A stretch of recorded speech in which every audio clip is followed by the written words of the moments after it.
Mike Missanelli Show on the air. Big day today, and I declare this day Hat Day because we're going to be talking about three franchises. I'm going to start with my Philadelphia 76ers hat because the Sixers, obviously, the draft is finished, and the 76ers got VJ Edgecom in the first round with the third pick in the draft.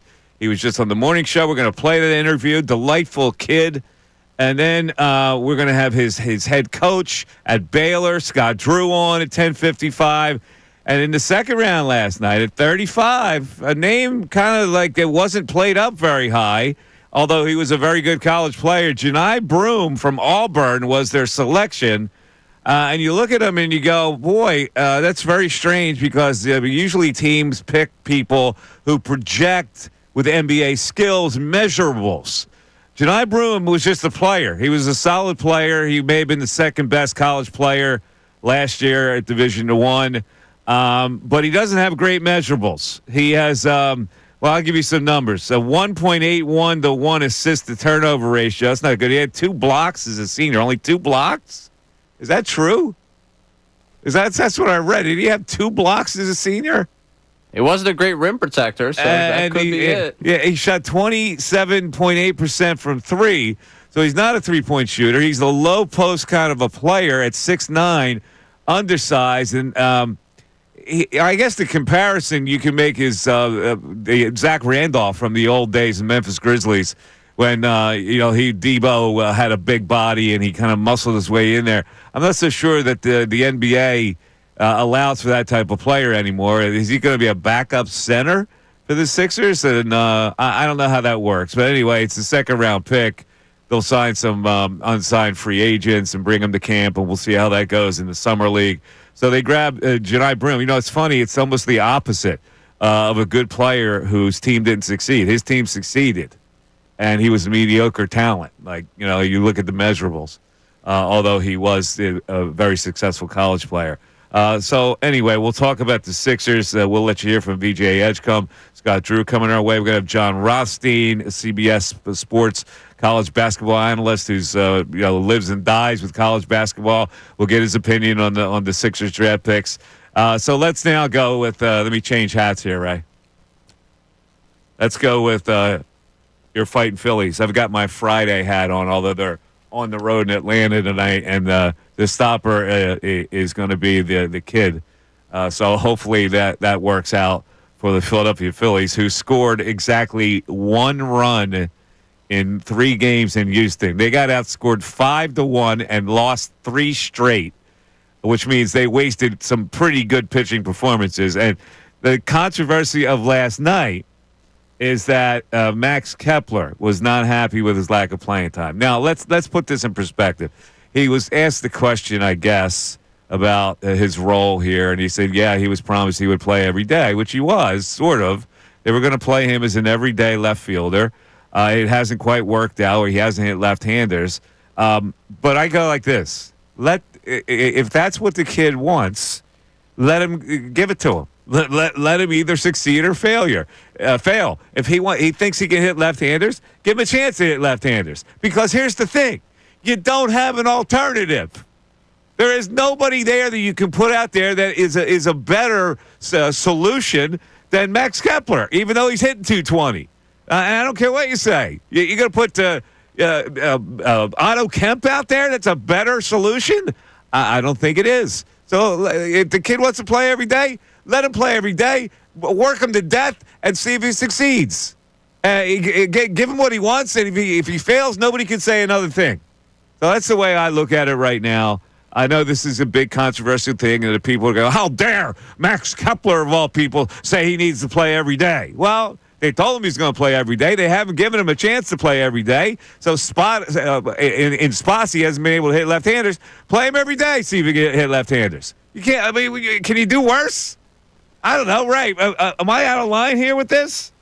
I don't think you're out of line in the actual construction of the lineup. If you're hitting 200, shut up. Well, he's hitting 220, 219, 218, whatever. 209? Oh, he's hitting 209 now? I think he's back down there. He was 0 for 3 last night. That's right. Yeah, 209. He's hitting 209. Well, yeah, you could say shut up if they had an alternative. Do they have an alternative? No, I mean, if the alternative is Buddy Kennedy, I can understand why you're upset. But listen, man, it's not like you haven't been given your opportunities. You've started 60 of the 81 games. Mm-hmm. You have not done your job. So it's 21 games. You haven't started against lefties, though. Yeah, and has his splits against lefties in his career or this season justified more playing time? Not really, but if you had an alternative, no. If you don't have an alternative, play him. Let the kid, let him live up to his word. Let him. He's saying to you, I can hit left-handers if I play every day. Go ahead, play. Put him in the lineup every damn day. Every damn day. You don't have an alternative. Not like you're losing anything if you put a right-handed batter in there with the right-handed batters you have. Hey, Mike, you're not wrong on this one, but it's Max Kepler giving us this conversation. Are we serious with making these comments when you're hitting, again, 209, and you've been given the best side of what you do? You're on a very thin plank. I get it. But he's not wrong because they don't have an alternative. He's basically saying, are you kidding me? You're going to put Buddy Kennedy in the lineup? You're going to put Otto Kemp in the lineup? And that's going to be a better solution for you? At least I can hit a home run. Yeah, but give me the BS of I need to work better, and then go into the manager's office and vouch for yourself. I don't need you to complain to the media about your playing time. He was asked when you're hitting 209. He was asked the question. It wasn't like he invented the controversy. He was asked the question. You want to play every day? Yeah, I was brought here to play every day. This is a night where he played last night, and he still said that. Yeah, and he was being honest. He was being honest. He was brought here to play every day. They told him they were going to play him every day. He looks up, he sees Otto Kemp and Buddy Kennedy, 2 AAA players playing ahead of him. And I remind you, I have said this a couple of times about Max Kepler. I don't really hate Max Kepler. I hate what he represents.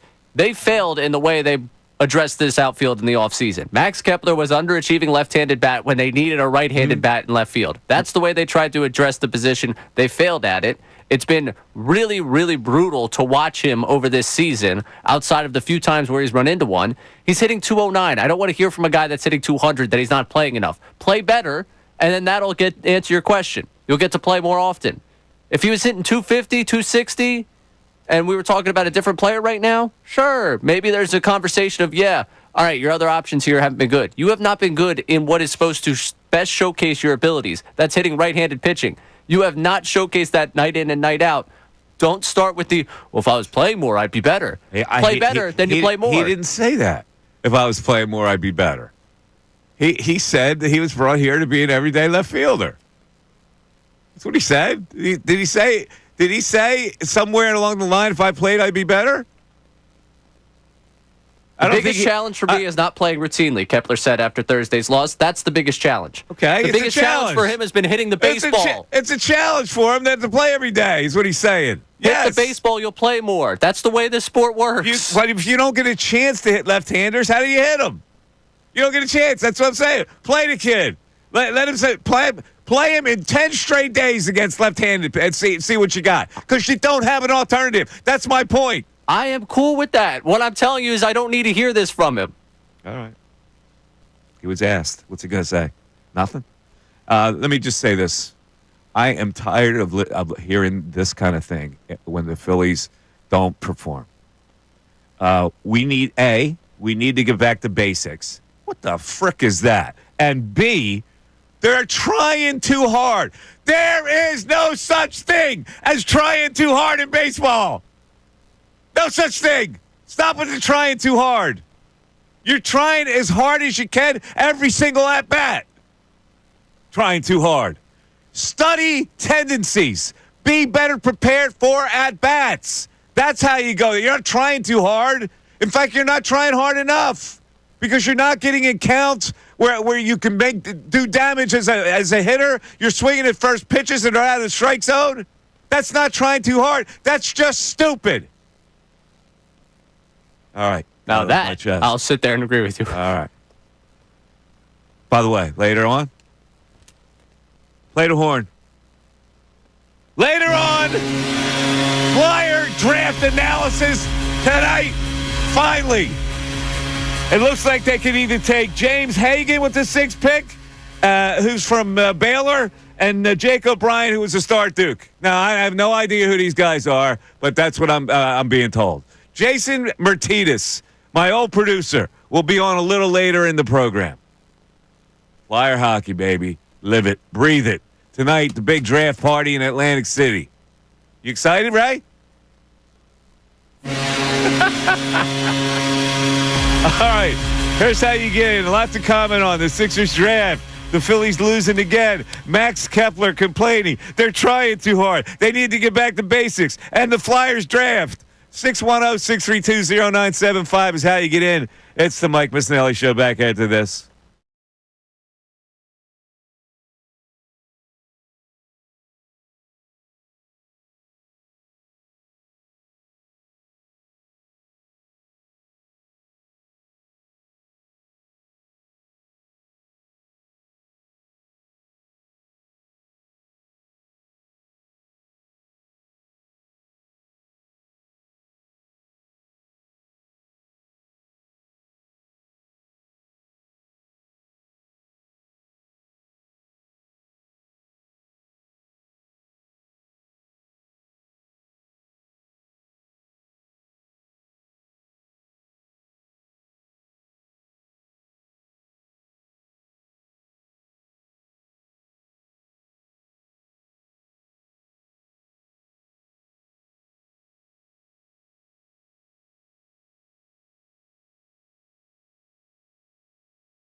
.15, Mike Missanelli Show, 97.5, The Fanatic, the Sixers with the draft, VJ Edgecom.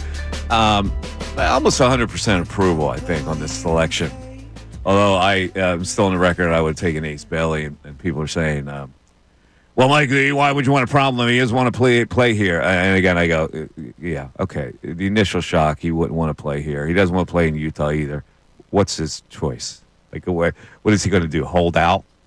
Like, he's not going to do that. Nobody is stupid enough to hold out. And Danny Ainge goes, yeah, he doesn't want to play. That's too bad. we're taking him anyway because we like the player, and he's eventually going to like it here, and we're going to make him a player.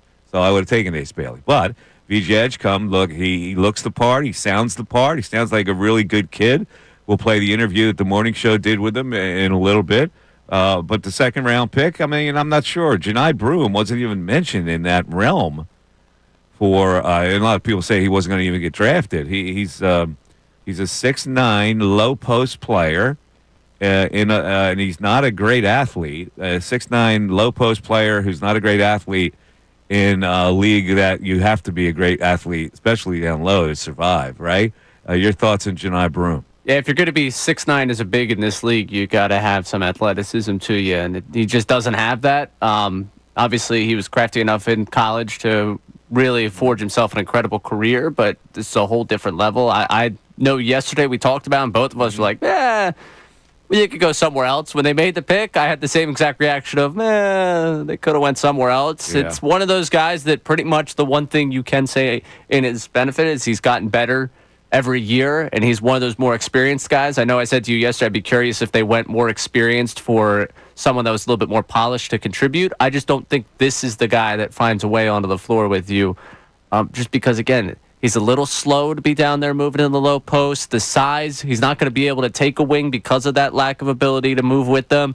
And as a big, again, he's on the smaller side, and he doesn't quite have the athleticism to make up for the fact that he's not, 6'10", 6'11", 7'4". Yeah, listen, he knows how to score down low. He uses his body down low. He's got decent footwork down low.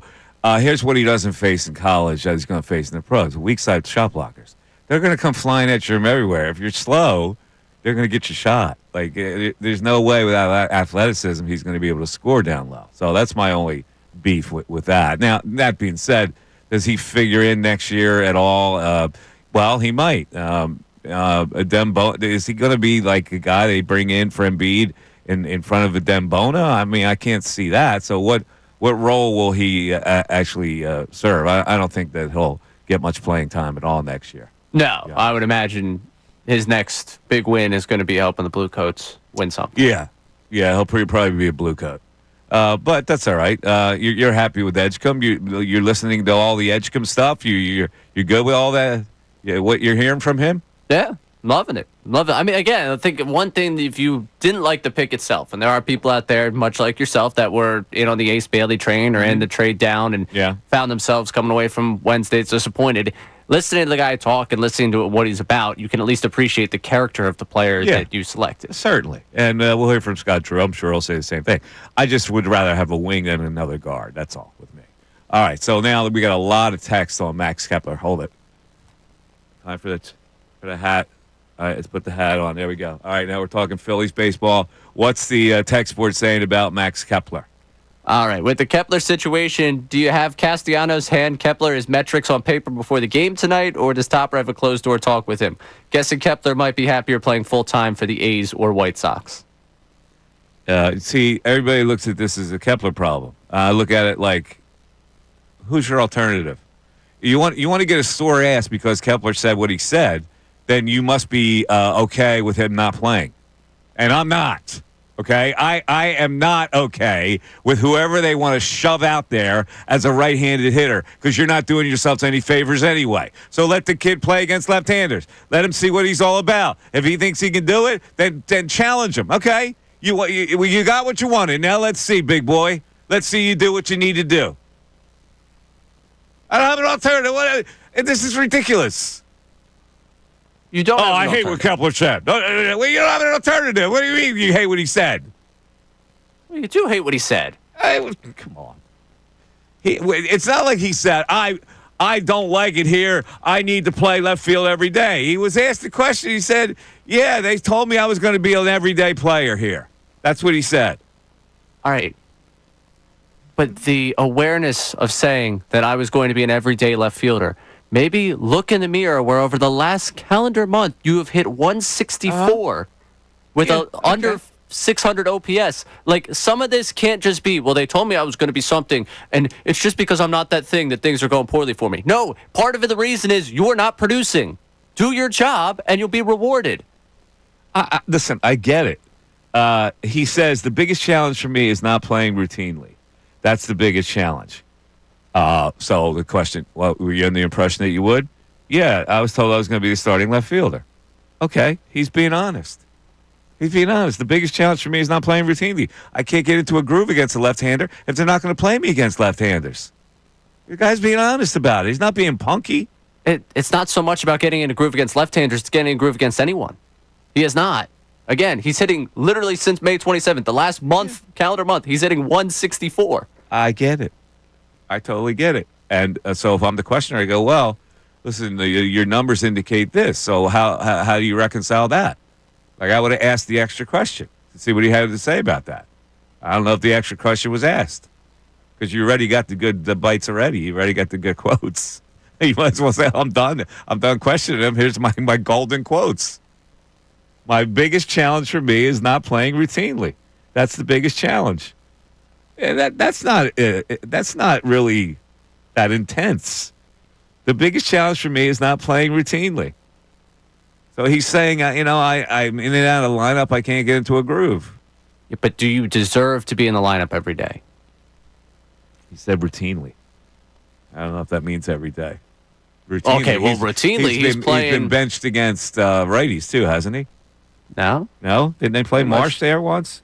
Just Rojas in center field? Didn't they use that lineup? Don't think No? so. Okay. I think the other night was against the lefty where they had Marsh out there and left. Okay. He had Marsh playing against the lefty. Yeah. That wouldn't sit well with me either. Marsh right now has justified his ability to play. Over the last month, Marsh has actually hit the baseball. All right. Listen, I'm just saying the guy wants to play routinely.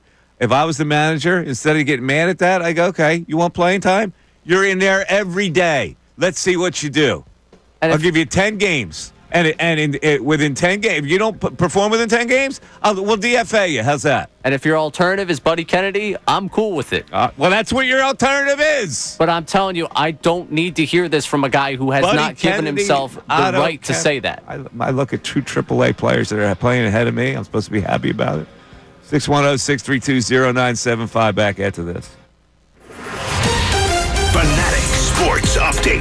76ers select Janai Broom. I'm Ray Dunn with this Fanatic Sports Update. The 35th pick in the draft. The 76ers select Auburn Janai Broom last night. He joins BJ Edgecom as the 76ers 2025 draft class. We'll hear from both as they meet with the media coming up at 11:30. We'll carry that presser live for you. Plus, we'll have Edgecom's college coach from Baylor, Scott Drew, on with us at 10:55. And CBS Sports College Basketball insider John Rothstein on at 12:25 as they break down the selections for us. The Flyers draft is tonight. They hold 3 picks in the first round, picks 6, 22, and 31. Jason Martinez will be a part of the Fanatics Flyers draft party and live broadcast at the Hard Rock Casino Hotel in Atlantic City, and he will join us at 1:25 to talk about tonight's draft. And the Phillies got swept yesterday by the Astros, losing 2-1 in the series finale. They scored just 1 run over 27 innings down there in Houston and now head to Atlanta. It's Mick Abel against Bryce Elder on the mound tonight with first pitch at 7:15. This update is brought to you by the International Hot Rod Association. Nitro's back. The IHRA Outlawed Nitro Series is lighting up the track. Nitro Nation, grab your tickets now at IHRA.com. That's IHRA.com. I'm Ray Dunn, your home of the Sixers, Flyers, and Union. 97.5 The Fanatic and 97.5thefanatic.com.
Mike Missanelli Show, 97.5 The Fanatic. Here's how you get in, 610-632-0975.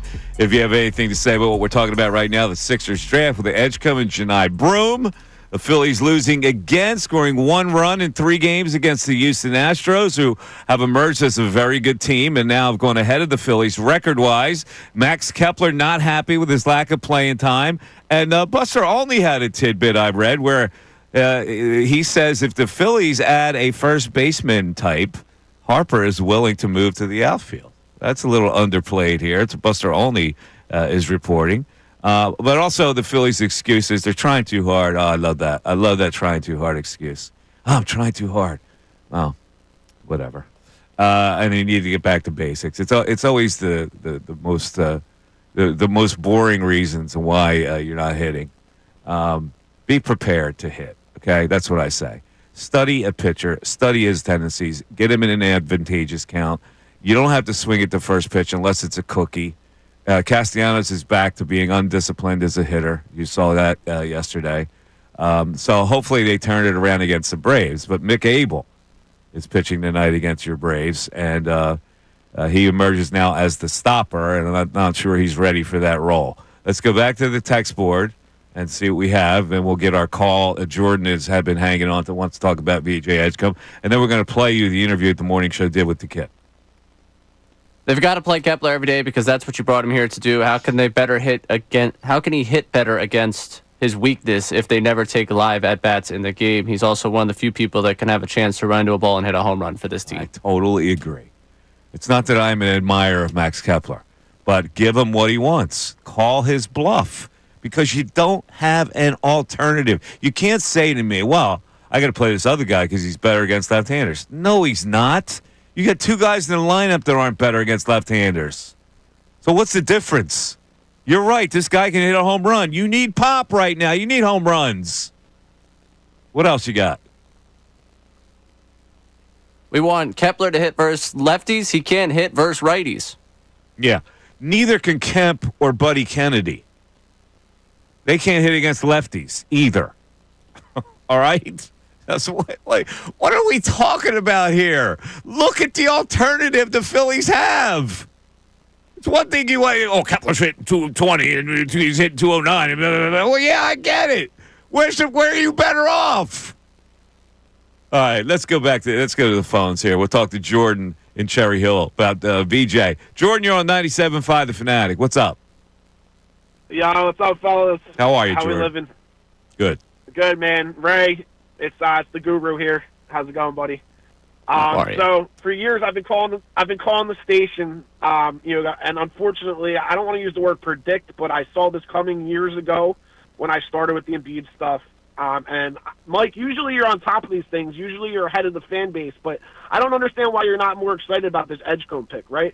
Besides, obviously, this year with Chet Holmgren, right, which you're looking at Ace Bailey-type player, what championship team has drafted a big man like that and been successful, right? You got to start with a defensive guard, right? You start with what you know about the Sixers team, right? Right? As hard as basketball is, right, and the one thing that we can do is things that we know. One thing that we know is Tyrese Maxey against championship-level guards gets eaten up on the defensive side. Can we agree on that? Yes. Right. So we're never going to win a championship with that being the case. Mm-hmm. I've said this from the beginning. I think that Tyrese Maxey is equivalent to Lou Williams, right? Lou Williams was never a championship player, especially not as a starter. Maybe as a sixth man, right? Mm-hmm. Can we agree on that? Yes, I agree with what you're saying about Maxey. But here's what you're losing me. Do they need a guard more or a wing more? I think that they need everything. So I think you start with the best available player, right? You just saw with SGA. Mm-hmm. And if you look at him at the free throw line, right, he doesn't miss very many free throws, VJ. He's got a great stroke at the free throw line, which is very appealing to me and very intriguing to me, besides his athleticism and the fact that he's 6'5" and lengthy, right? So maybe he's not that wing player. He just grew an inch. He just grew an inch. I mean, ESPN has him listed at 6'5". I've heard people saying 6'4". The guy that you had on yesterday said 6'4", but ESPN has him listed at 6'5". Okay. If you pull up the thing. But so anyway, so even if he's 6'4", how tall is Maxey? How long is Maxey? And then Jared McCain, who we haven't had enough time to see yet, hopefully he turns out to be a lights-out three-point shooter, which could be a potential piece to a championship team. But now these guys are young. What are we going to do for the 3, 4, All right. and 5? Right? Listen, you made a really good point with Edgecom being a defensive guard. I like it. I can't refute that. I go, they just needed a wing more. You know, that's all. That's why I would have taken Bailey. Okay, so you're not related more him. So you think a Holmgren type player is more beneficial now? Like my thing is, if you add Chet Holmgren to the Sixers roster and you don't give up anybody, I still don't think they're a championship team. Yeah. All right. I mean, I don't know where you're going with this. Is Edgecom going to make him a championship team? Is he going to help them be an Eastern contender? I guess he is. I don't know. I can't predict playing time for rookies. I really can't. This is a different league, man. And you got to adapt to this league. I hope he can. He's just a little bit wild for me. That's all I see in him. 610-632-0975. On the other side, we'll get to know him personally with the interview that the morning show did with VJ Edgecom. That's coming up after this. We want to hear from you. So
One of the top 3 high school recruits in the nation before he went to Baylor, and now he turns out to be one of the top 3 freshmen who have been selected in the NBA draft, and the Sixers grabbed him. We're going to have his coach, Scott Drew, coming on in a little bit. But just to get to know the kid, the morning show had him on their show this morning, and he seems like a very nice kid. And people that didn't hear the interview, we decided to bring it back. So here is the morning guys with VJ Edgecom, the Sixers' first-round draft pick. 3rd overall pick of your Philadelphia 76ers, VJ Edgecom, joins us. VJ, good morning, man, and congratulations. How you doing? Good morning. Thank you. I'm doing great, man. How y'all doing today? We're doing great. We're really excited.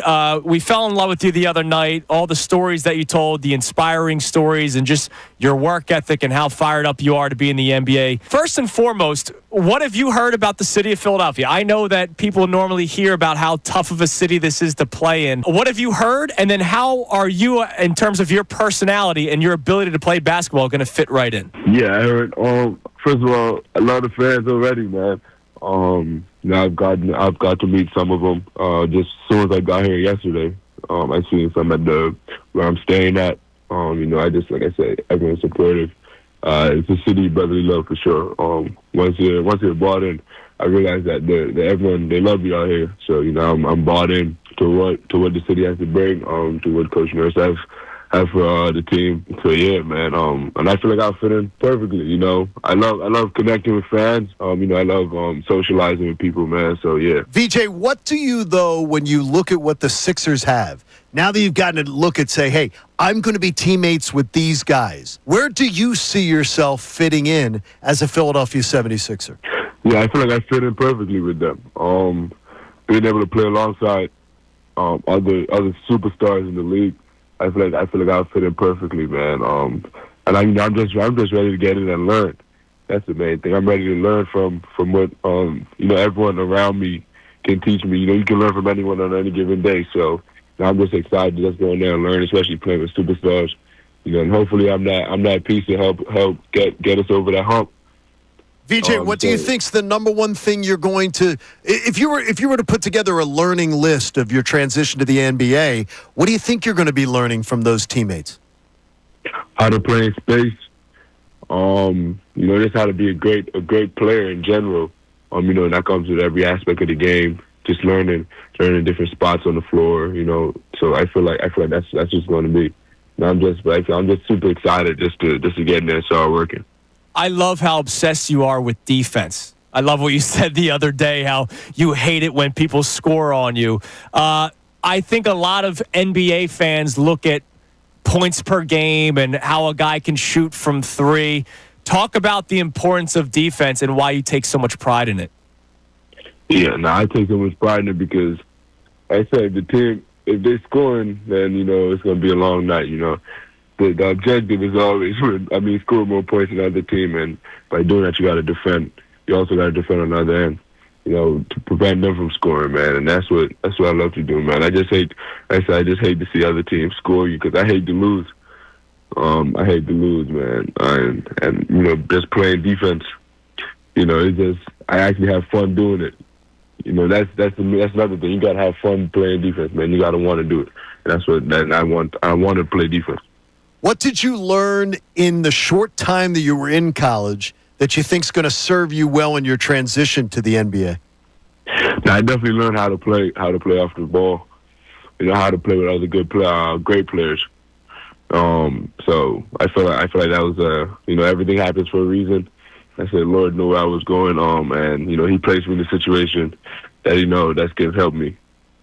How does it feel when NBA analysts and college analysts that are talking about the draft compare you to a young Dwayne Wade, a guy that's a Hall of Famer? Now, they said 19-year-old Dwayne Wade, but when you hear your name being mentioned alongside a Hall of Famer like that, what goes through your mind? It means a lot because that's one of the first persons that caused me to start playing basketball, He helped me fall in love with the game. Just because of, him right there in Miami when I was right in Bimini, which is only like 50 miles away. So, I always felt like that was home team. But, he, knowing his play style, and as I got older, started to understand I play similar.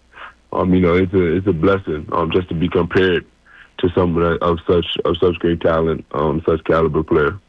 Now, tell us a little bit about how Buddy Hield got you to the United States, because it's an interesting story.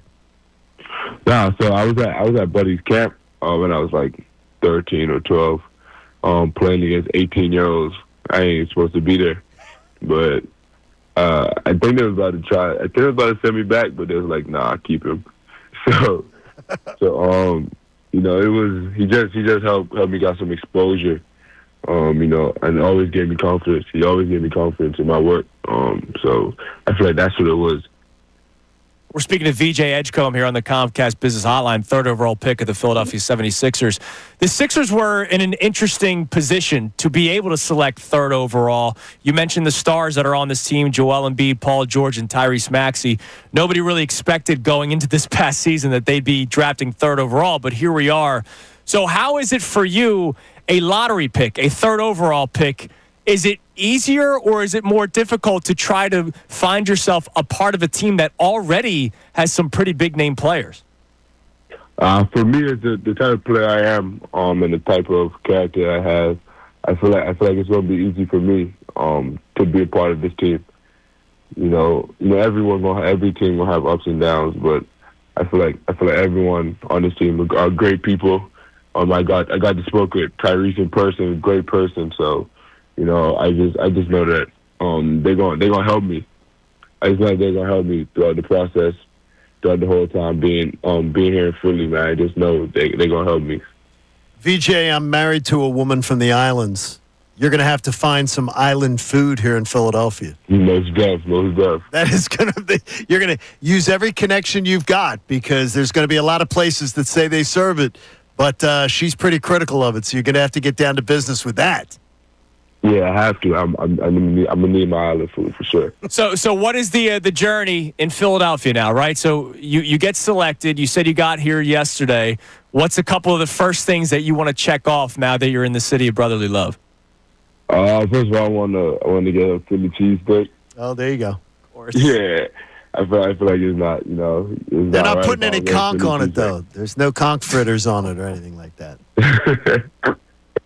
Nah, man. Definitely want some island food. You know, I hear Philly got a bunch of got some diversity out here, so I just want to try the different food.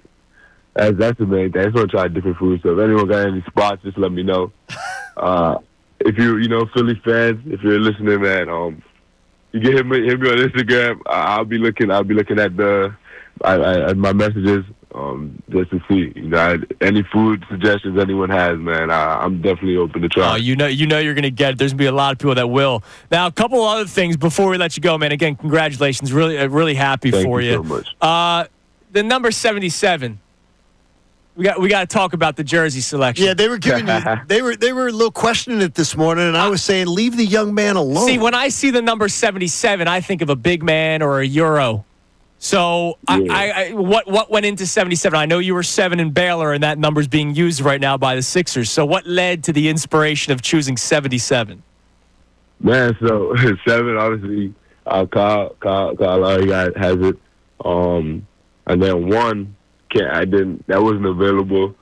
Then 30 wasn't available. They were my 3 numbers. Also 8. I wore 8 during the Olympic pre-qualifiers. That wasn't available. And you know, just out of respect for players, I ain't gonna go asking them for their number. So I had to find a new number, and it was like, just why not just wear? I just want 7 in my number somewhere.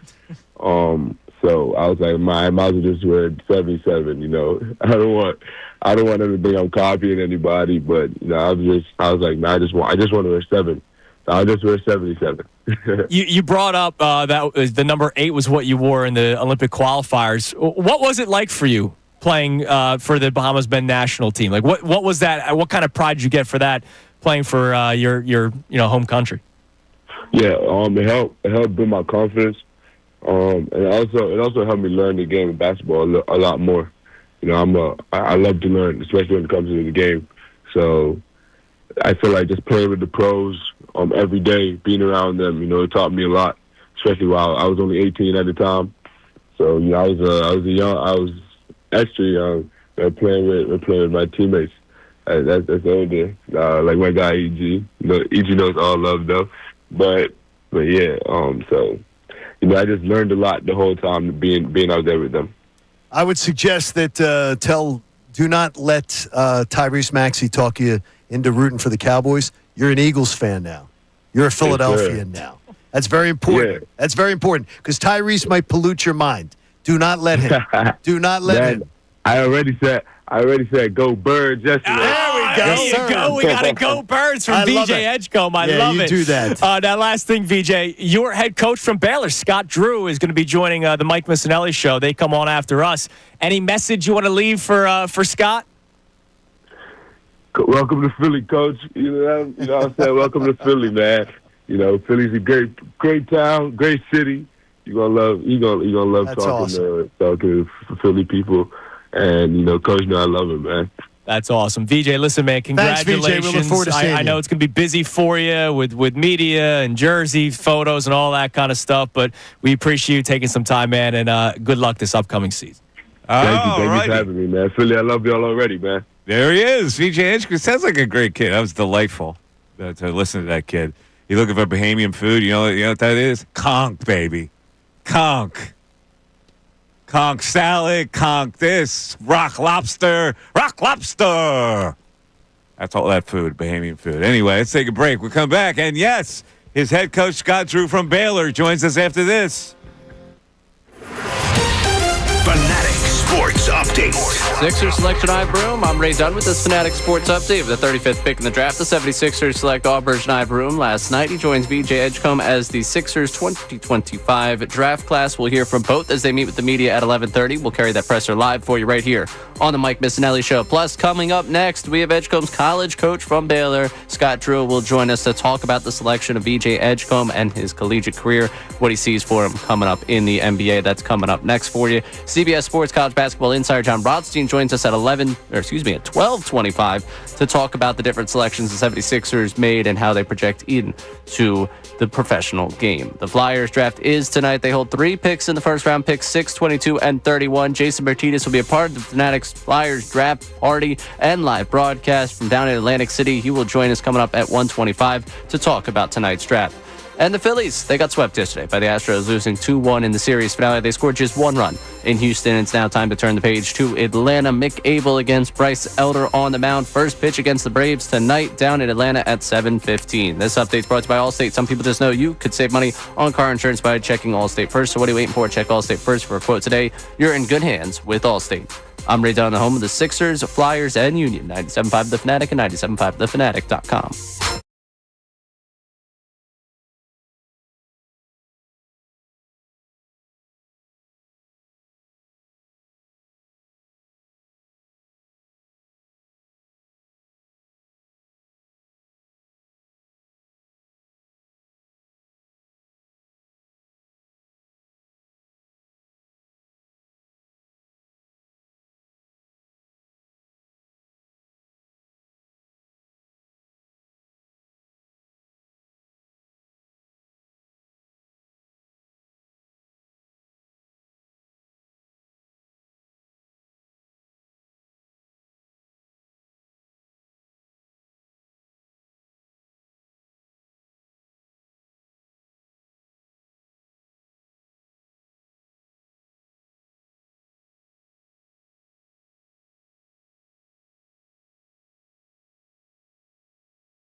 Show. We're talking the Sixers with the draft. They're completed their draft. Get VJ Edgecom. They got Janai Broom.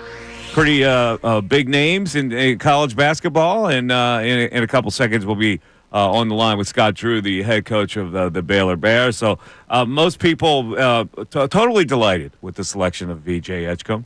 And we shall see how it works out, how much playing time he'll get. At the very least, he could probably be a defensive substitute. They won't need much offense from him early on, but he does get after it defensively, and maybe they can use him to chill out some backcourt players that are lighting it up. In any event, the Sixers now with 9 guards on the roster, and I was listening to him talk about his number 77.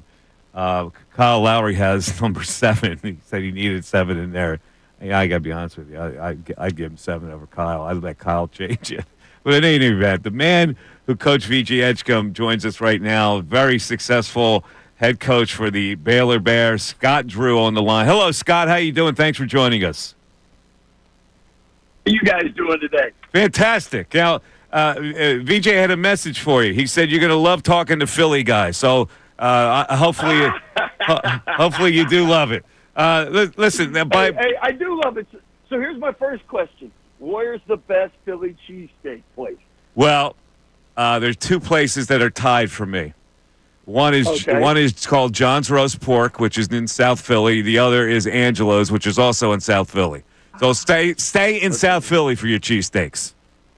All right, so you're not going to D'Alessandro's, huh? Well, D'Alessandro's is in Roxborough, so that's the other end. But if you're in that area, yes. Gotcha. So now I got north and south covered. That's you got the whole thing covered. You can't get a bad cheesesteak in town, to be honest with you. But I just gave you, one of them, and I gave you 2 more. Listen, Scott, by most accounts, this kid is a great kid who's very coachable, and there's nobody better to comment on that than his head coach. So tell me a little bit about DJ Edgecom. Yeah, I mean, at the end of the day, there's certain things that, like having a motor is a talent.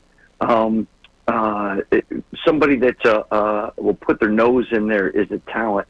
Like VJ is a winner, and what I mean by a winner is nowadays, especially with so many people big into workouts and numbers, it's more about putting up numbers than it is about winning. And with VJ, he doesn't care if he scores 2 points or he scores 30 points. Did the team win? And that not only is that fun to coach, but also it's great to be a teammate with.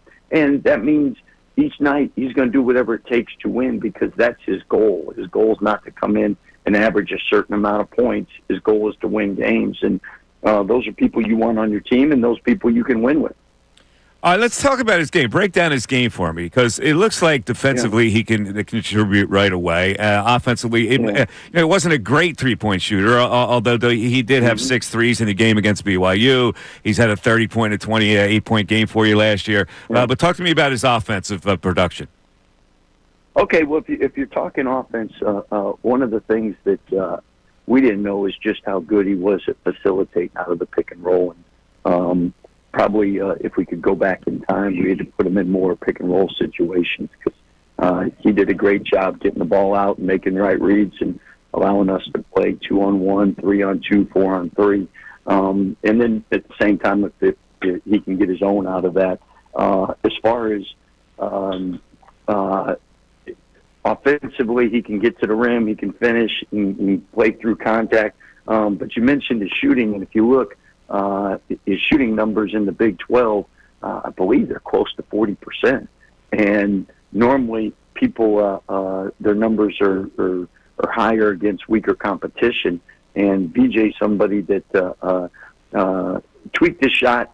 He was lifting, and his release point got different on his shot, returned it back to high school shot release, and in Big 12 play, close to 40%, and somebody that has a beautiful stroke. So I think you're getting somebody that over the course of his career is closer to a 40% three-point shooter than he is anything else. So that's somebody that you can't go under ball screens. You got to space the floor with, and that opens things up. And people have talked about comps from D. Wade, Jimmy Butler. I think it's such a transition-oriented game.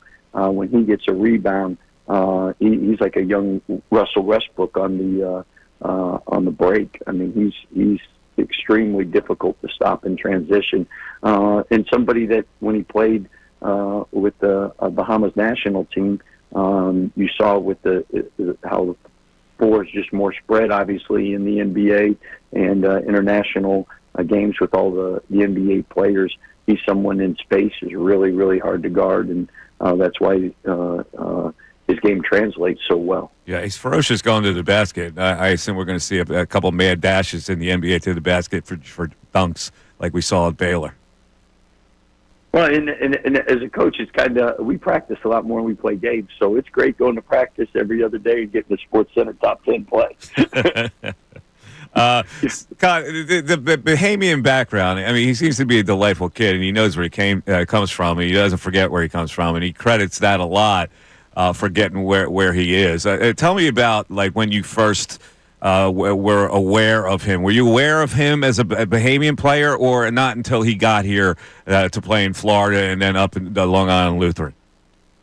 Yeah, we knew about him when he got to Florida, and then obviously followed his career, and somebody that was a perfect fit. Someone that Baylor's the largest Baptist school in the nation, and being a Christian school, we call it Preparing Champions for Life, academic, spiritual, character formation, and athletic. And BJ's someone that embraces all of that, and somebody that you love players with small circles, and they don't want distractions, and they just want to spend time doing what God gave him a great ability to do. So he's somebody who loves to be in the gym, loves to get better, loves to compete, and not a lot of things you got to worry about with VJ. What's he going to have to improve at this level that you see?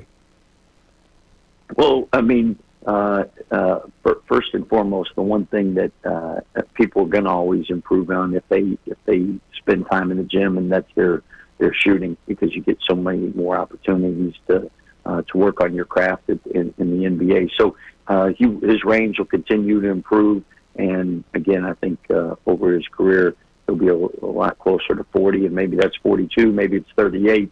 But I think that's one area. He's somebody still young.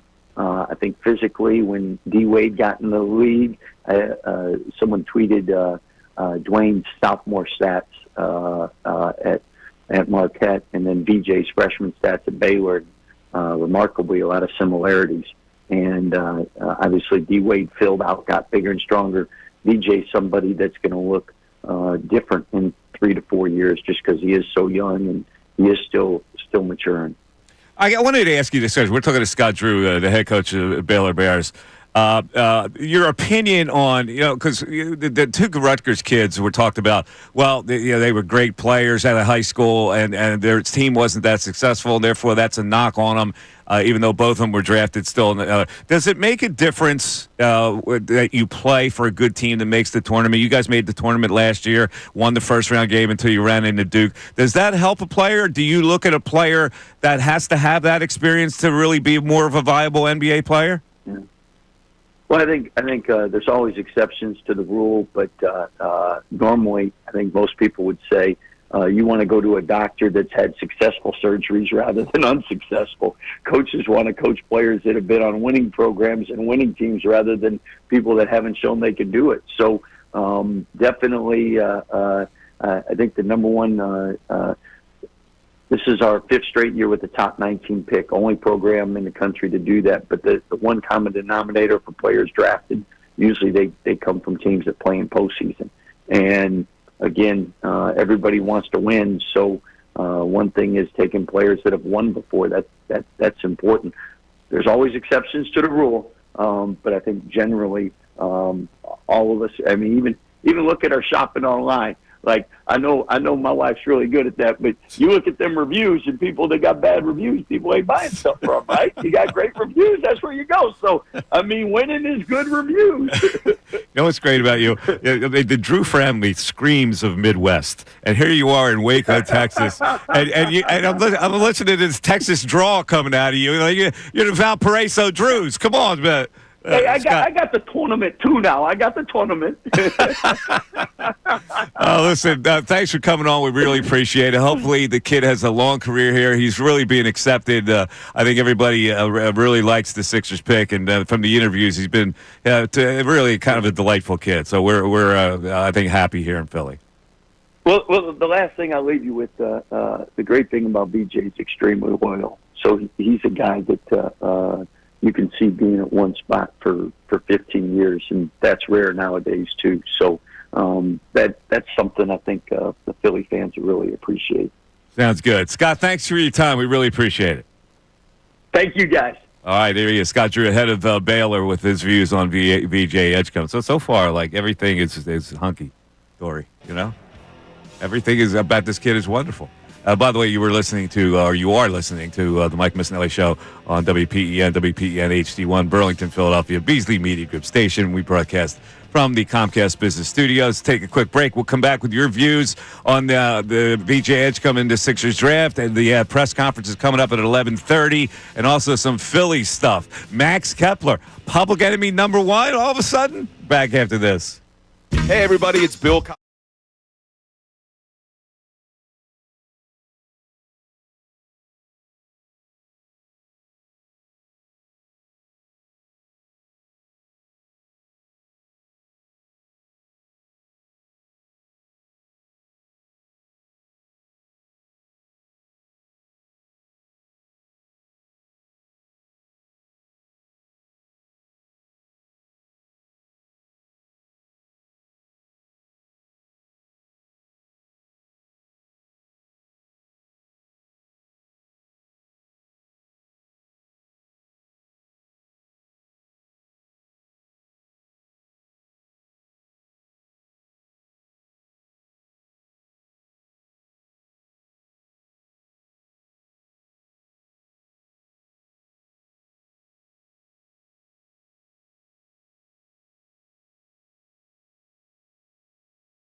On the Mike Missanelli Show, good to talk to Scott Drew. Do you remember his brother's game-winning NCAA shot? I think I'm too young. 1998. Yeah, I am way too young. But it's one of the greatest memories in NCAA tournament history. When you're a basketball head, I thought you would know it. Well, when you asked me, do you remember? I mean, okay. like, was I are you familiar conscious? with it? Yes. All right. So what happened? I remember it like it was yesterday because I was watching the game. They inbound under their own basket. They're down by 2. 2.5 seconds are left. They inbound the ball. Guy catches it between the top of the key and half court. Bryce Drew, his brother, is running down the side. He passes it to Bryce Drew, who stops behind the three-point line and buries it. And the 13th seed Valparaiso beat, I believe, it was Mississippi State. And their coach was their dad, Homer Drew. Basketball family. There you go, the Drews from Valparaiso. Bryce is a coach now. Is he? As well. I He want to coach? say, I think he's out west. Big Grand, upset, a 13 over a 4. Grand Canyon, maybe? Is it Grand Canyon? I don't know. Let me look it up. All right. But yeah. In any event, we got some Phillies texts. Again, the press conference with VJ and Janai Broom is coming up at 11:30. We'll carry that in its entirety. And we'll talk a little hockey a little later with Jason Martinez coming up because the Flyers draft is tonight. And, of course, the draft party is down at the Hard Rock Hotel Casino in Atlantic City. I believe it's sold out, though, right? Sold out. Yeah, it's sold out. So it was $6 per person. The proceeds are going to benefit Flyers charities. And the honchos will be there. The Flyers head Dan Hilferty, Rick Tocchet, Mark Recchi, Tafadoric, many more. So just go to our events page because we have a deal of the week as well going now for the Shore area. Okay, so let's get back to the text board. What are they saying now? We got a lot of Phillies texts. The Phillies, would it kill these guys to take a strike, especially Nick C? I have never seen a player flail at so many pitches in the dirt. I would never throw him a strike. He'll just keep flailing away. Most of his hits are soft. Hard to believe his average is as high as it is. The GM better wake up and do something to fix the outfield. Yeah, well, his average is high because he's hitting singles to right field. Yeah, he's gotten undisciplined again. He's just one of those guys, kind of a knucklehead when it comes to that. He likes swinging at the first pitch, and this is what I'm talking about when you study tendencies. You're not trying too hard. You're not trying hard enough. In that particular situation, if you're swinging at sliders that they're going to throw you outside the strike zone, you're not trying hard enough to study the game. That's what I look at. I go, if I'm Nick Castellanos, I go, hey, they're going to throw me a slider. First pitch, it's probably going to go out of the strike zone. If the slider starts on the inner half of the plate, I got a chance to hit that. If it starts in the middle of the plate, I really don't have a chance to hit it. So as a hitter, you got to recognize that right away. That's not trying too hard. Do you think he needs an offensive metrics packet as well? One that shows him how well he's hitting against the slider? Yeah, well, has he been studying the defensive metric packet? We didn't have any more on that? I haven't gotten any more on that one, no. He wanted a report to, because he's a snark, he wanted the report just to say, oh, okay, now I'll see how bad a defensive, I catch everything out there. Now we're going to see what that defensive metrics are all about. It's phony. Just move on, dude. That final at bat yesterday. Yeah. I mean, he's trying. Yeah. But what in the world? Trying too hard, right? Trying too hard. Like, would it kill him? One of those at bats of maybe just don't bring a bat up there and let's see what happens. Yeah. They're trying too hard. They got to get back to basics. The get back to basics thing. All the cliches that they put out there. These guys have been in the league how long? Yeah. We got to get back to basics. Yeah, You've done the 162 thing before. Just nonsense. The cliche answers, excuses. What else is the text board saying? All right, this one I just want to see your head explode. Otto Kemp is hitting 241 versus Kepler 209. Which one is better? Oh, stop it. Otto Kemp can't hit. He's hit 3 balls hard the whole time he's been here. Otto Kemp. See, this is here's the guy. Kepler he's hit about 100 home runs in the big leagues, hasn't he? Yeah, he had a 30 home run season 6 years ago. So he's hit about 100 home runs. You're not going to trust a guy like that over a AAA guy? Come on. Like, play the kid. If he wants to play, give him what he wants and let him if he fails after that, then DFA him. DFA him. You don't have an alternative that's any better. You just don't. I don't care. You can make the case until the sun comes up about Otto Kemp being a better, Buddy Kennedy being. They're not better alternatives. They're AAA players. What else we got? All right, Joe Marlton is right there with you. I'd rather see Kepler out there instead of a rotating minor leaguer that are overmatched in the big leagues. He's got better chances than the alternatives. Okay, I'm saying 241. That's the softest 241 I've ever seen. Plus, he dropped about 100 points. What's he doing? What are his numbers lately? Oh, yeah, it's been bad. He was 345, I think, coming out of that first week of him. He's got to be like 3 for 30 for his last 30. Let's pull up the game logs here and break it down. Break it down for me. All right. Since he was hitting 345 after that Toronto series, he has gone 4 for 29. 4 for 29. 138, the average. 4 for 29. 4 for his last 29. He's a better alternative than playing Kepler against left-handers? Seriously, at least Kepler can run into one and hit a home run. While we're being depressed over stats against left-handers, Destiny Legardo put this out from Phillies Nation. The Phillies right-handed hitters against left-handed pitching and the OPSs for some of these guys. Yeah. JT Realmuto, 343 this year. That's his OPS. OPS, terrible. 127 average. Terrible. Against lefties this season. I mean, the other ones, Casty's hitting, got a 783 OPS against them. So give me Kennedy and Kemp against Kennedy, left-handers. In 6 plate appearances, a 167. He's got 1 walk. Give me Kemp against left-handers now. 618. 618 OPS? Correct. Well, what's he hitting? What's his average? 250. Oh, well, that's better than Kepler. Some people are going to make the. Well, look at that. 250 against left-handed. But he can't hit home run. At least Kepler can drive one somewhere. Yeah, in the last week, since the league actually got something on him, it's not been. Yeah, exactly. And that's what happens with AAA players. You know, you get a book on them. All right. I'm done. 610-632-0975. We'll take your calls, more texts, and we'll get to the press conference with the 76ers and their 2 draft picks. That's coming up after this. Fanatic Sports Update.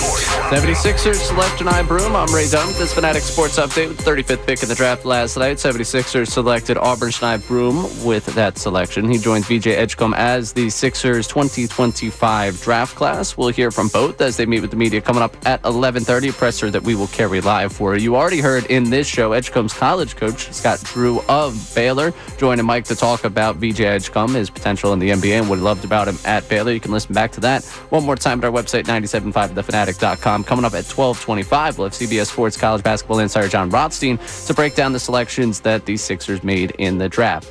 The Flyers draft is tonight. They hold 3 picks in the first round, picks 6, 22, and 31. Jason Martinez will be a part of the Fanatics Flyers draft party and live broadcast at the Hard Rock Casino and Hotel in Atlantic City tonight, and he'll join us at 1:25 to talk about tonight's NHL draft. And the Phillies got swept yesterday by the Astros, losing 2-1 in the series finale. They scored just 1 run over 27 innings, and now they head to Atlanta. It's Mick Abel against Bryce Elder on the mound with first pitch at 7:15 tonight in Atlanta. This update brought to you by Wendy's new Frosty Flavors. Wendy is putting a twist on a classic with all new Frosty Flavors. Find your new fave flavor and clock in for a sweet treat time anytime, including midnight or later. Refresh on a classic. Gotta be Wendy's. At participating U.S. Wendy's, hours may vary by location. I'm Ray Dunn on the home of the Sixers, Flyers, and Union. 97.5 The Fanatic and 97.5thefanatic.com.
11:26. Mike Missanelli Show, 97.5 The Fanatic. Hat day right here at the ballpark. Is still wearing my Sixer hat. I got my my Phillies Friday hat. I'm ready for it. And then I unveil in the 1 o'clock hour. The orange and the black, right? The orange and the black. Didn't know you owned one. Big, well, of course I do. And this is a quality hat, too. Look It's at a very nice it's hat. It's a fitted hat. It's got the raised logo. See, I don't mess around when I go hat. That's a nice hat. When It's you a put it on beautiful earlier, hat. when the initial shock of you owning a Flyers Yeah, hat wore off. That's correct. See? I own a Flyers hat, folks. That's all right. right? Sell Big the draft horse. tonight. Big draft tonight. The Flyers looking to take Ace Bailey, but there's a lot of concerns about what he didn't come from a winning junior hockey program. So I don't know. They might have to pass on him. All right, let's go to the phones. We got Greg in Bethlehem wants to comment on the Max Kepler situation. Greg, you're on 97.5 The Fanatic. What's up, buddy?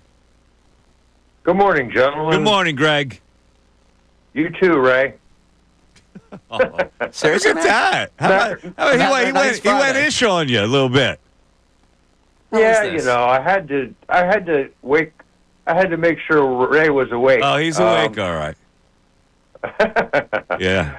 Max Kepler, you know, if they had another better option, I would say platoon him, but they don't have somebody to replace him that's any better. So why not give him till the Exactly. trade deadline This platoon thing is killing me. You're going to platoon. Yeah, I would play Marsh and Kepler every day and see what I got. Yeah. Because otherwise it's Rojas and Otto Kemp.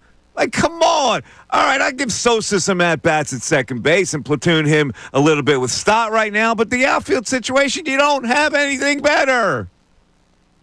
No, you don't really have any replacement that's going to that you can predict is going to be better. I wondered your comments earlier about the Phillies and sliders. Obviously, they're not reading the pitch out of the pitcher's hands, and is that something they can learn? Because they don't seem to have learned it. You know, listen, it's tough to hit a slider. And so the best you can do is know when they're going to throw you a slider. That's hard to know. Like, you're supposed to pick up a slider spin. Some people could do that really well. Some people can't. Castellanos' scouting report, if he's looking at the scouting report, probably 80% of the time they're going to throw him a slider outside the strike zone. So you got to know that going in. You go, okay, they're going to throw me a slider here. If the slider starts on my inner part, that's hittable. If it doesn't, it's going to break outside the strike zone, so I'll lay off that pitch. It's not that difficult. Well, that's why I'm saying it doesn't seem like they're recognizing what pitch is coming, and they're not guessing very well. He's swinging fastball every single first pitch. That's what he's swinging. He thinks he's getting a fastball, and he's not. And all he has to do is look at the numbers on how they're pitching him. That's trying. That's not trying too hard. That's not trying enough. Yeah, you got to study the pitchers a little bit and see what their tendencies are. Exactly. And I don't know. They don't seem confident. I hear you, bro. All right, Greggy. So tell me about. I have a solution for confidence. What is it? Mad Elf? Well, we'll take no. What? We'll take up a collection and bring Madame Scarlet up from New Orleans to burn some sage in the clubhouse and change the juju. Wait, does Madame Scarlet actually exist, or did you just make that up? Well, I'm sure she exists. I haven't met her. But no, do you know of a Madame Scarlet, or you just took a generic name? No, I'm winging it. Oh, okay. All right, I got you. I hear you what you're doing there. Look at him. See, Greg was winging it. He knows that there are soothsayers down there who burn sage, so he just made up a name, Madame Scarlet. I got to give him credit from beginning to end right there in terms of Greg calls we've gotten. That was one of the more impressive ones. Exactly. Made a good point, took a shot at me, made a joke. Yes, sir. How about that, Greg? So he's got the same impression as I have. Play Marsh every day. Play Kepler every day. You can't. You don't have a better alternative, so you live whatever they give you. And both of them are going to give you, in my opinion, a little more than what Rojas or Otto Kemp is going to give you. And this righty-lefty thing, when you take it to an obsession, when you're using a righty who can't hit either, well, you're not helping yourself. All right. Back to the text board. I don't like tardiness. Well, the Sixers press conference is supposed to start now. They're not as tardy as the Eagles, so I assume this will supposed to start at 11:30. I don't know what could possibly be taking them, making them delay. They got the two kids there. They put them in Sixer jerseys. They trot them out there. Let the questions begin, right? I'm just saying, I ripped Sirianni for being late. I'm not going to sit here and be silent as the Sixers are late as well. Was VJ Edgecom late for his interview with the morning guys today? No. Yeah. He was right on time. So punctual man. Where is he? What is he doing? Is he playing basketball somewhere? They got a pickup game going? Yeah, he played a pickup game yesterday. Everybody lost their mind. Oh, look at that. Look at the work ethic on this kid. What else are you going to do? Might as well play. You're at the facility. It would be a bigger conversation if he showed up, saw the court, was like, no, I'm good. No hoops for me. Yeah, I got fancy dress boots on, man. I can't play. Someone hands him a basketball. Nah, I'm not too big on the whole basketball thing. Oh, look at this work ethic on this kid. He's playing right the day after he's drafted. Oh, really? I'm startled by that. I mean, he shouldn't play. These kids are working out every day. I just can't believe it. We're 3 minutes late here. What are we doing here? Did Broom, this train from Brooklyn, get delayed or something? It doesn't matter that they hold us up. They don't care. No one cares. Nobody cares about the schedule we put together. Nobody cares about the people that are down there waiting for it to start. No. Because those people can feed themselves. Yeah, they go over to the food table. And that's the thing. Grab a little lunch. You know what? I think we should get compensation from each one of these organizations. For every minute they're late, they send us a piece of food from the spreads that we're not allowed to have because we're busy holding down the fort here. Exactly. Who's going to air this presser? Us? I don't know. The interesting part about this press conference will be the questions that Janai Broom has asked. Do your skills translate to this NBA? I'm curious to know what he's going to say about that. Yeah, I'm interested to see what he says. Not a shot blocker. He's not a three-point shooter. He's kind of just like a Zach Randolph inside maneuvering type of guy. But the league was a lot different when Zach Randolph was scoring points inside. There's a lot more shot blockers, a lot more rim protectors, a lot more weak side help. Guys flying over the top at you. All right. I wish I had their comments, but we don't have them yet. So I'll take you to the text board here. We got David from Philly checking in. Can you guys really see this Phillies team winning 4 straight series in the playoffs with this lineup? Either make the splash at the trade deadline or clean house next year. Clean house, huh? Yeah, I'm not cleaning house because then you got to wait several more years for them to get up with their prospects and all that. I don't know if this city used to winning will go back on that and say, okay, we got 2-3 year window before we win again. I don't know. I think we've crossed the barrier when it comes to that kind of thing. Yeah, in 2 or 3 years, you're still paying Nola, you're still paying Harper, you're still paying Turner. You're used to now a $300 million payroll to be competitive every year. If you go back on that, I don't know how people would take that. And you're punting also on the last years of Zach Wheeler's career, which is kind of one of the big cogs of the reason why you have an opportunity to win a World Series. Exactly. No, I think that with Harper under contract for a long period of time, you're going to have to sign Schwarber. I think you got to keep this thing going and just add players in certain positions and do a better job with your bullpen and your outfield. I mean, you can't. This is like a couple straight years where you've had an outfield problem, and the fact that you can't produce anybody in your system is annoying enough. Much less the wrong people that you've chosen to play the outfield. All right, what else are they saying on the text? Continuing here with the Phillies conversation, I was talking to a friend the other day and hearing you read off those stats, and they're talking about the stats, obviously, regarding against left-handed pitching. Mm-hmm. They echo exactly what I told him. One of the huge problems with this lineup right now is pitchers don't fear making a mistake. We have a bunch of singles hitters. Pitchers are probably thinking up there, even if I make a mistake, it's only going to be a single. Team is 8th in batting, 13th in slugging, 4th in OBP, 11th in runs scored. Well, yes, and that's why, at least Kepler has hit home runs in the past. That's what I'm saying. At least he's a threat to hit it out of the park. Kemp and Rojas are not.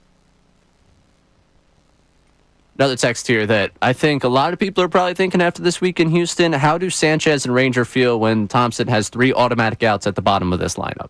It's not good. It's not good, especially when they have the right-handed hitting lineup in there against a left-handed pitcher. I want to see how many home runs Max Kepler has. See if you can guess how many home runs he has, right? In his career. I looked at it earlier. Oh, you did? Yeah. So he's got 170 home runs. I didn't even realize he had that many. He's been around for a while. Yeah, he's got 111. He's an 11-year vet. Listen, he's lost it a little bit. There's no question in my mind. He's lost it. His big year, he had 36 home runs and 90 RBIs in 2019. He hasn't come close. Although he had 24 home runs in 2023. He is still a threat to hit a home run. That's what I'm saying. If you have a threat to hit a home run, then use him. Play him against lefties. See what you at least just like what's worse. I don't get it. If he goes 0 for 3 against a lefty, you're not going to get much more out of a righty that you replace him with. Oh yeah, I'm with you and put him in the lineup. We had this conversation when I was on the air Sunday about when I finally saw Buddy Kennedy in the lineup in one of the biggest games of the season. The guy is not someone I want to see in the lineup. Exactly. So I'm fine with having him in the lineup. But you don't like the fact that Kepler said what he said. Absolutely not. Okay. I don't need you to tell me that you need to be playing more when your play is not deserved you playing more. Well, okay. What would you say? Here's Kepler. Here comes Matt Gelb.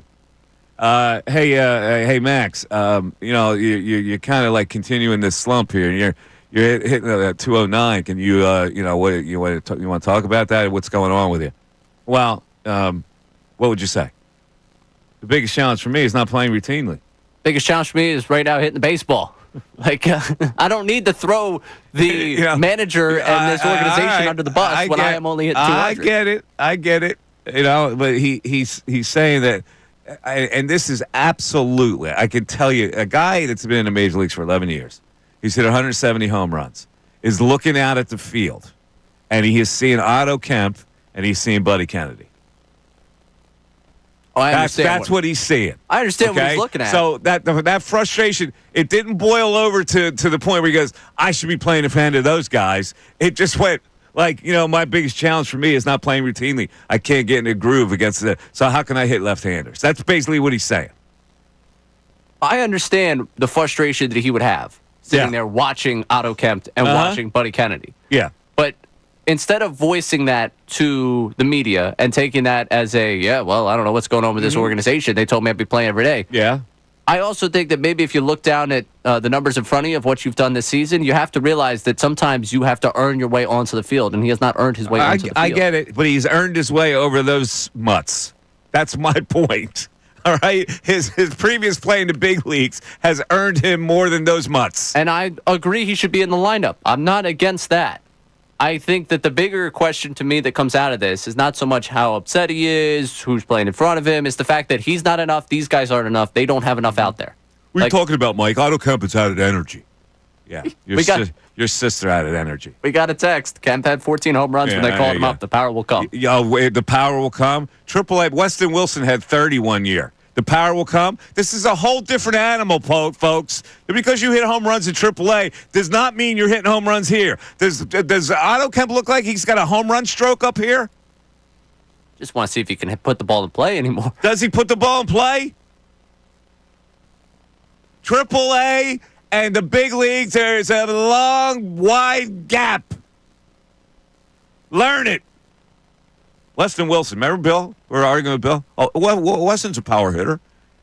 Your ass is a power hitter. This is the big leagues. Okay, you know what? Can we take a break? They've got us tied up here because... we should take a break. Come back. We can't. We can't? Yeah, right now, timing-wise, we're in a little bit of a... So if we go to a commercial and they start the press conference, can we bail out of the commercial? And join the party? I guess we could join the party. Okay. Let's do that. We'll take a break. We'll come back. Hopefully, the press conference will start after we continue our breaks, or after one break, and we're back after this. Fanatic Sports Update.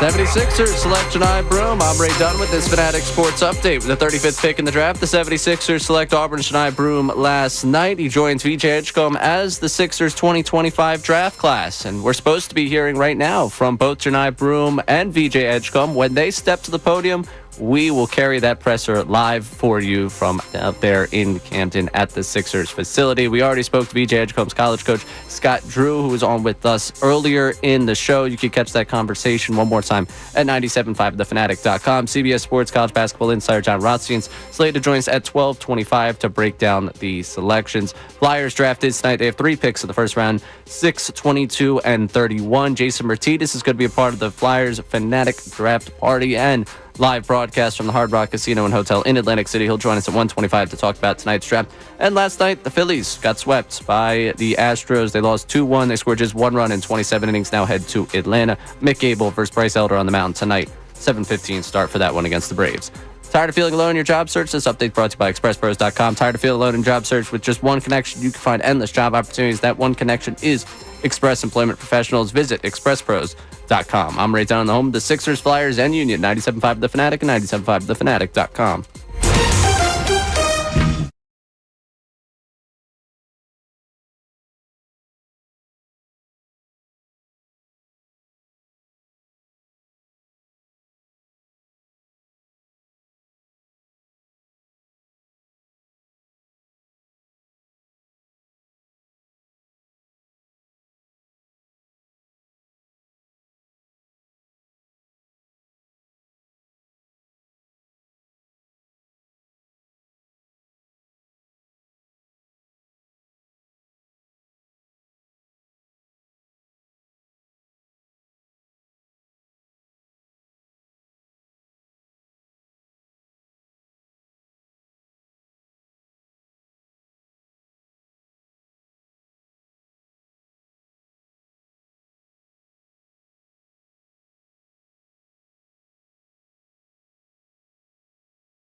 Hasn't started yet.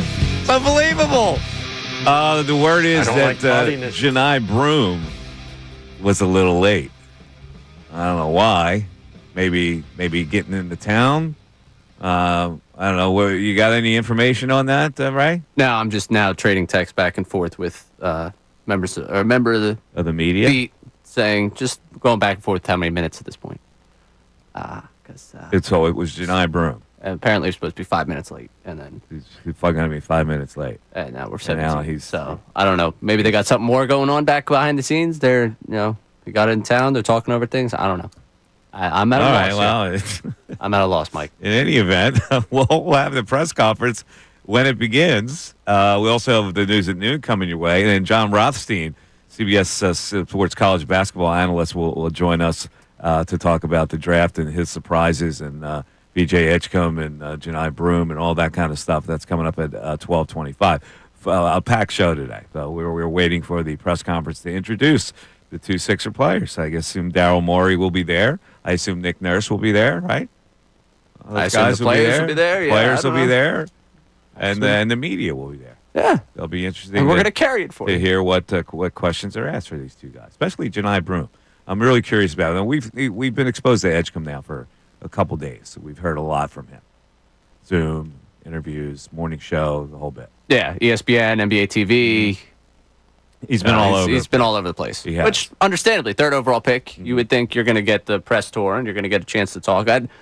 I do kind of feel for some of the guys later in the first round. I understand, these are the top picks, but, like Cooper Flagg jumps up on with ESPN. And, like, while you're getting picked, it's like, well, we got Cooper Flagg. Like, your moment, I feel like, kind of gets overshadowed by the fact that coming up, we got Cooper Flagg. And, oh, by the way, this guy just went 17. Yeah. It might just be me. But I do sometimes feel like, and I remember the funny thing, like Jokic being drafted during a commercial break during like yeah, that's the all-timer. Yeah, it's like, oh yeah, you drafted one of the best players we've seen It was in the last. a Taco Bell commercial. Was it a Taco Bell commercial? Well, that's what Jay Billis revealed last night. Oh, did he? Yes, Oh, I or missed 2 it. nights ago. Was he on 2 nights ago? Who was on last night? It's a great question. Yeah, who was on? Was Malika Andrews on? ESPN crew. I saw a lot of people complimenting the ESPN crew last night. Were they complimenting the Yeah. ESPN crew last night? Because 2 nights ago they weren't complimenting. No, they were not. No, they were certainly not complimenting them 2 nights ago. Yeah, Bob Myers is he bothers me. Does he? Yeah, I don't know why he bothers me. He's always looking side to side. He's like too much. I think sometimes he wonders how he got there. Yeah. Yeah. Like I see him on Countdown, and like Stephen A. and Perkins are like ready to battle him one each other, and I think Bob Myers is like, Why am I taking this? I wonder who's hiring. Yeah, why am I here? Raptors today with the big move. You think they go after Myers? Yeah, they got rid of Masai, right? Yeah. Masai or Jake, or what's his name?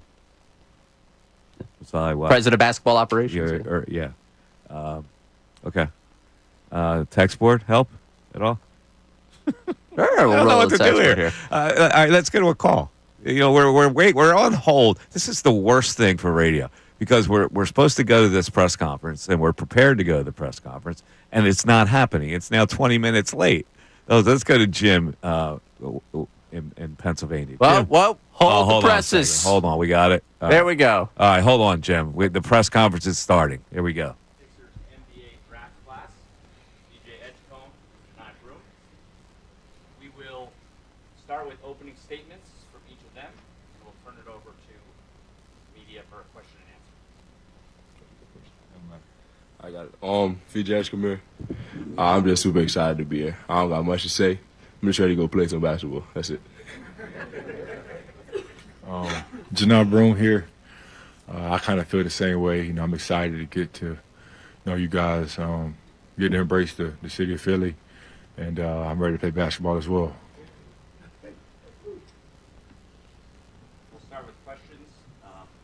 And as a reminder to media, please state name and affiliation for familiarity purposes. Gina Mizell from the Philadelphia Inquirer. BJ, back here. Hey. Obviously, we saw the hubbub and everything after the draft, after you were selected, but just what are sort of the highlights of what you've done in the couple of days since then, as far as getting here, meeting people, just sort of what have the last maybe 48 hours been like for you? Yeah, you said it all. I mean, that's all I've done. Spent time with my family, traveled out here to Philly. Was with H-Man, and that's it for real. Just looking for a good food spot, so if y'all got anything, let me know. To follow up, I guess, besides finding good food spots, just you mentioned I'm ready to play basketball. So Yeah. what are sort of your priorities as far as getting ready for Summer League, or just sort of what's first on your to-do list as far as getting the on-court stuff going? Yeah, just getting to know the whole team. Just building relationships with them, because I'm going to be playing with them. So just getting to know the whole team, and yeah, that's the first thing I need to do. Hey, fellas, over here. Kyle Newbeck from PHLY. Welcome to Philadelphia, first of all. VJ, you've been a versatile guard up to this point in your career, like played at Baylor with Robert Wright, with Jeremy Roach, so you're on ball, you're off ball, obviously a crowded backcourt here. What have you heard from the front office, the coaching staff about how they envision your rookie year going and how they're going to use you on offense specifically? Yeah, the main thing, they tell me I have to work for it. Just prove, and then just fit into what Coach Nurse has going on.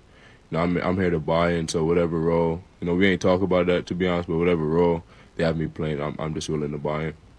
I'll make sure you get some good food recommendations after we're done this.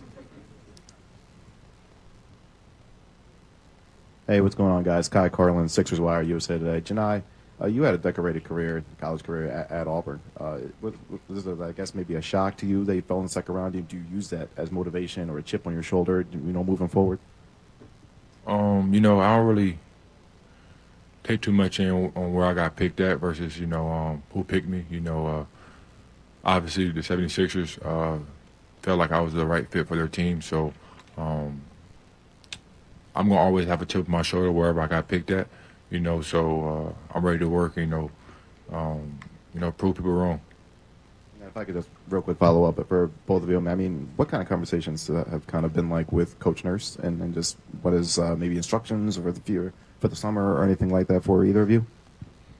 No, for me, I ain't talk much. He told me welcome, so I'm just looking forward to just having a conversation with him today or tomorrow whenever I see him. So that was it for him. Same thing, just kind of enjoy the moment. He kind of let us soak it in. But I think we'll talk more, today or tomorrow or whenever it is. Janai, this question's for Janai. Over here. I know I'm short. Sorry. Tony Jones from the Athletic. What is the value of, I know that you're on the player side, but what's the value of, possibly just drafting guys that, are winners at the college level and, productive at the college level?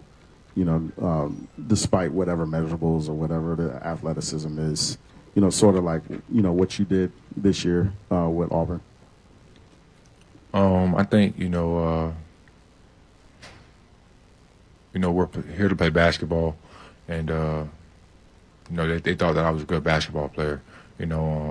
All the things that go inside of it can be taken however you want to take it, but at the end of the day, we're still playing basketball. So I think I contribute to winning. I'm a hard worker. I'm a good teammate. And I'm a good guy to have in our organization. So I think that's why they, chose a guy like me. Paul Hudrick, Liberty Baller Shop. Janai, for you, just with your game, the way you play and your ability to kind of operate as like a hub offensively and pass, just have you kind of taken a step back and envisioned what it's going to be like to play with Tyrese Maxey, with Jared McCain, with VJ? Yeah, I'm kind of, whatever my role is going to be, I'm going to, embrace it. I'm going to try to be the best team I can be, best player I can be. And I just want to win, so whatever it takes to win, I'm going to do it. But it's going to be fun playing with guys like VJ, Tyrese, Jim McCain, Joel, Paul, it's going to be very fun, just kind of learning from those guys and kind of just being a student. If I could just follow up, just you kind of are a combo big. Just how do you see that in the NBA? Do you think you can play both the 4 and the 5? Oh, I think I can. I think the league is kind of going a little bit to 2 bigs a little bit. You see a lot of teams doing that a little bit more often now, as you would say. So whatever they want me to play, 4 or 5, both, it don't matter. Like I said, I'm gonna compete. I'm gonna work hard. So I'm just ready to play. VJ, Janai, congratulations to both of you. Welcome to Philadelphia. Congratulations to the families as well. Crystal Rich, CBS Philadelphia. VJ, you were asked about offense, but on the other end of the court, you're very vocal about not just being a willing defender, but someone who loves to go out there and play defense. Exactly where does that philosophy come from for you? Growing up, if you wanted to play, you had to play defense. So I feel like that's where it all started for me. And I just hate to see people score, and I hate to lose. Like I said, if they score more points than you, you lose. So I just hate losing. So if I have to play defense the whole time, I love doing that. So yeah. We love hearing that. And Janai, 5 years of college hoops experience, how has that matured you and readied you to play on the next level? I think it just matured me in ways that my game needed to grow. Areas that needed improvement, but I think it allowed me to kind of face adversity. Maybe when times get tough, or I've been through times where I'm not shooting well, or I've lost a game or 2 in a row, so I kind of know how to overcome that and bounce back. So you can't get in your head too much. So I think that's mainly what those years have helped my game with, because when I was a little younger, I was maybe, took it a little differently, I'd say. VJ, Janai, welcome to Philly, both of you. Janai, for you, Zach Chevrolet, Metro Philadelphia, Philly Sports Network. Janai, for you, positionally, there's not, you're a little bit on your own there in terms of being able to play power forward. Do you see yourself ready to kind of step in and fill those minutes right away? Have you had conversations with Nick about being ready to kind of come in off the jump? No, we haven't talked about any roles, any positions. Obviously I'm going to have to work. I'm going to have to put in a lot of work if I want to step on the court anywhere, so that's something I'm willing to do. Like I said, we haven't talked about any roles or, playing minutes or anything like that. So, but I'm just glad I'm in Philly. Absolutely. And VJ, for you, Daryl talked about Eric Gordon, and you mentioned him as well. Previously. Have you talked to Eric since? You guys linked up. Are you excited to be teammates? Yeah, we talked before. He was like, hopefully you're my teammate. But ever since, he congratulated me, and that was it. Just looking forward to speaking to him. Austin Krell on Patterson. VJ, how did you spoke about it a little bit last night, but how did your experience in the Olympics sort of accentuate what you think you can do on the floor, and how would you compare and contrast that Olympic environment to the collegiate environment at Baylor? Yeah, it helped mature my game, helped me to play with great players, because I wanted to come to the NBA, and you have great players on the court at all times, so I was blessed to be able to play alongside other great players. So it just helped mature my game, my mindset, how I think, how I carry myself, and it's totally different from the college game. More spacing. In college, you can sit in the paint the whole time, crowd the lane. So, it's 2 different ball games. And Janai, what was your pre-draft process like? Did you have any interaction with Philadelphia in that time? I actually went through the process 2 years ago, and we had a great talk at the Combine 2 years ago, and they kind of told some things that I needed to work on, to improve. And this past year, I had another talk with them as well at the Combine, and they was, impressed by me making that jump, me doing the things that they kind of talked about I needed to grow in. So I think they can see the growth and the developmental part in me that still has room for improvement, and yeah.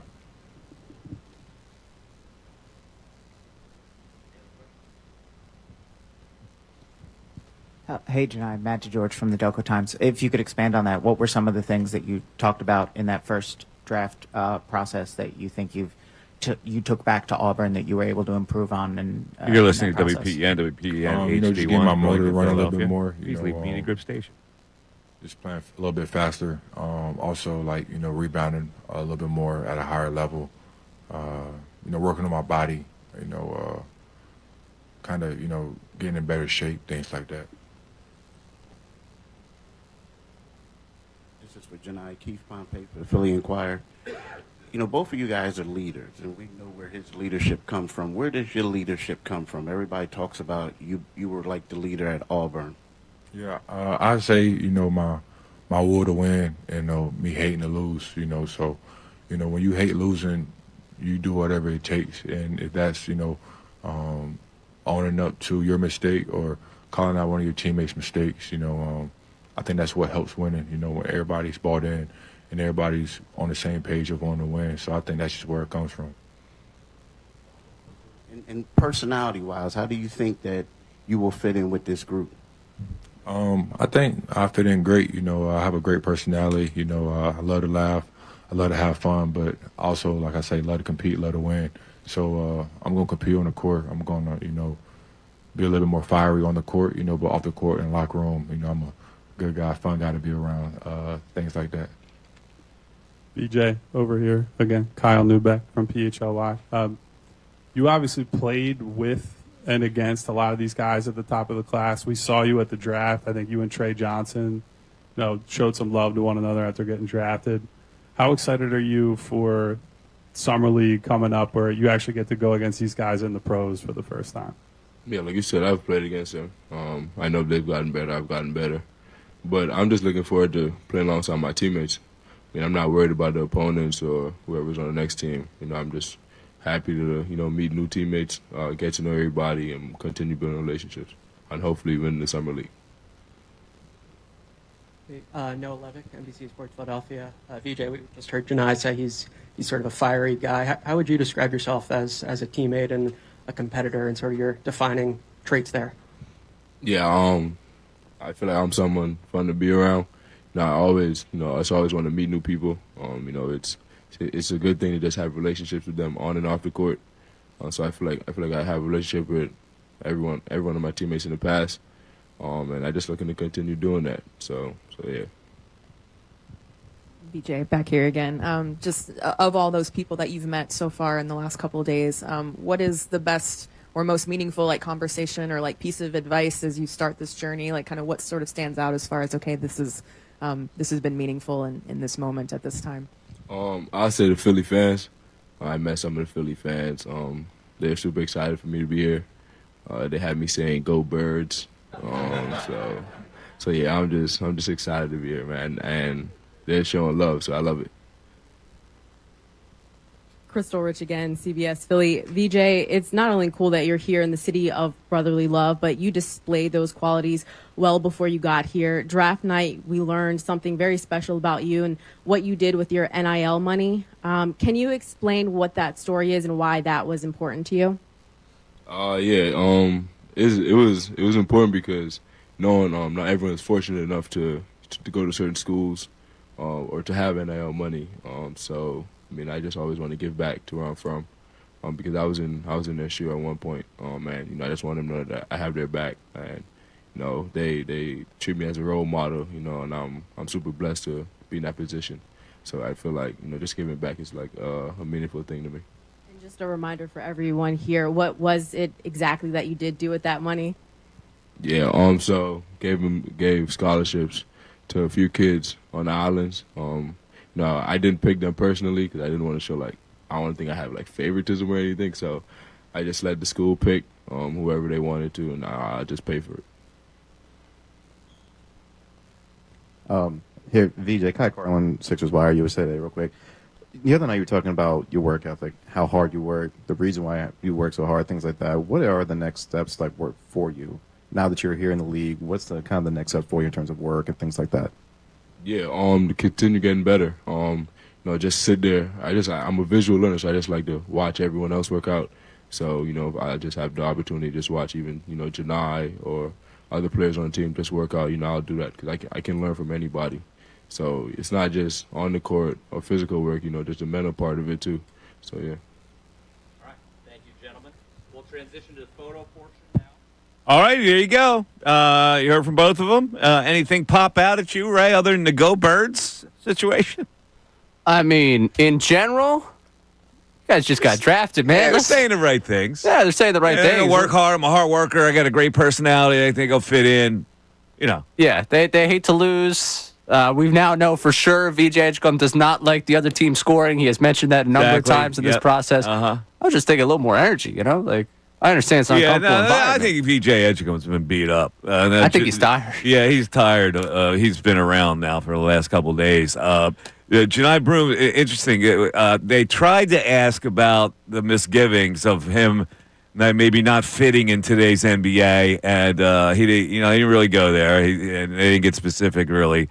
He said that they thought I was a good basketball player. It's all about playing basketball. I'm a hard worker, a good teammate, and whatever. Mention the two big lineup, which on this roster, in this NBA, are Broom and Embiid fleet of foot enough to be a two big lineup you play together? Yeah, no, it's a good question. And here's the other question, because he was a good passer out of double teams at Auburn. I watched a few Auburn games. Nobody's double teaming up here. No, at least not on this team. Yeah, nobody's going to double team him. So, but he is a good passer out of the post. And we'll talk to John Rothstein about their abilities. But if you want to climb in, you heard what they had to say. 610-632-0975. That's how you get into the Mike Missanelli Show. We're talking Sixers, obviously, but also Phillies. They start a series with the Atlanta Braves tonight after scoring 1 run in 3 games. The other team scored 5. It was enough to win 3 games. 610-632-0975. How you get in. Mike Missanelli Show continues. Andrew Salciunas, Sean Kincade.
Brought to you by Service First HVAC.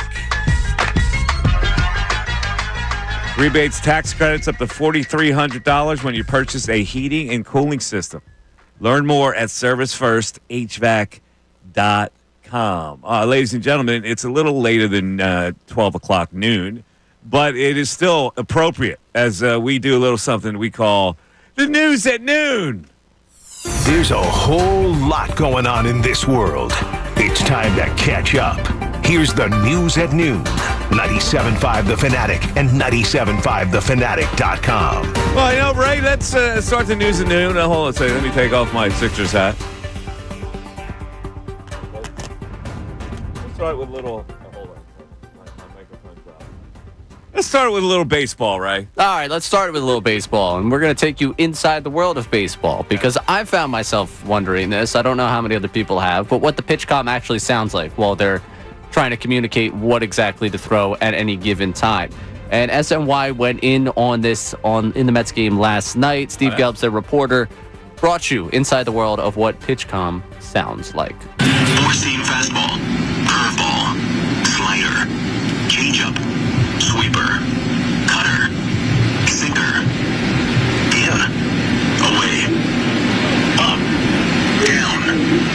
So there you have it. That is the default English setting for the PitchCom. You hear that it's not just the types of pitches, but they also call pitch location. There is also a default Spanish language PitchCom. The one difference, though, is that all of the pitches, all of the locations are in Spanish, except one. It still says sweeper in English because there's no word for sweeper in Spanish.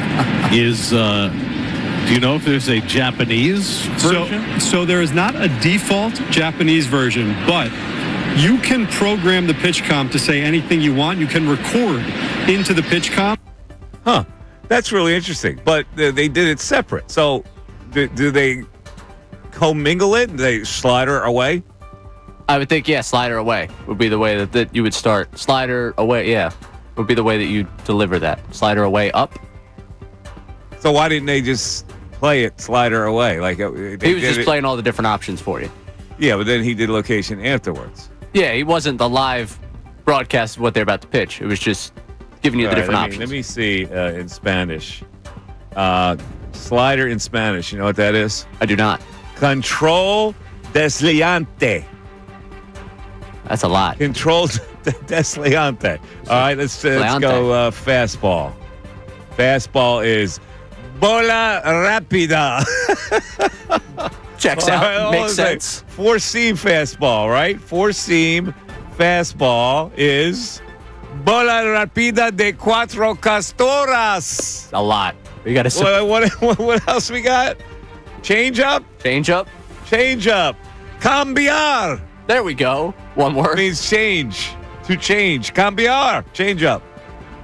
Now I have a mission for someone. What do you got? Because if you can record into these PitchCom whatever you want the instructions to be, I'm just saying, if you worked out in the clubhouse at Citizens Bank Park, steal one of these bad boys, change the commands. Who needs sign stealing when you just know what the PitchCom's saying? Bola rápida de los castoras. That's a two-seam fastball. That's awesome. That is awesome. All right, man. What's next? All right, we got more media beefs.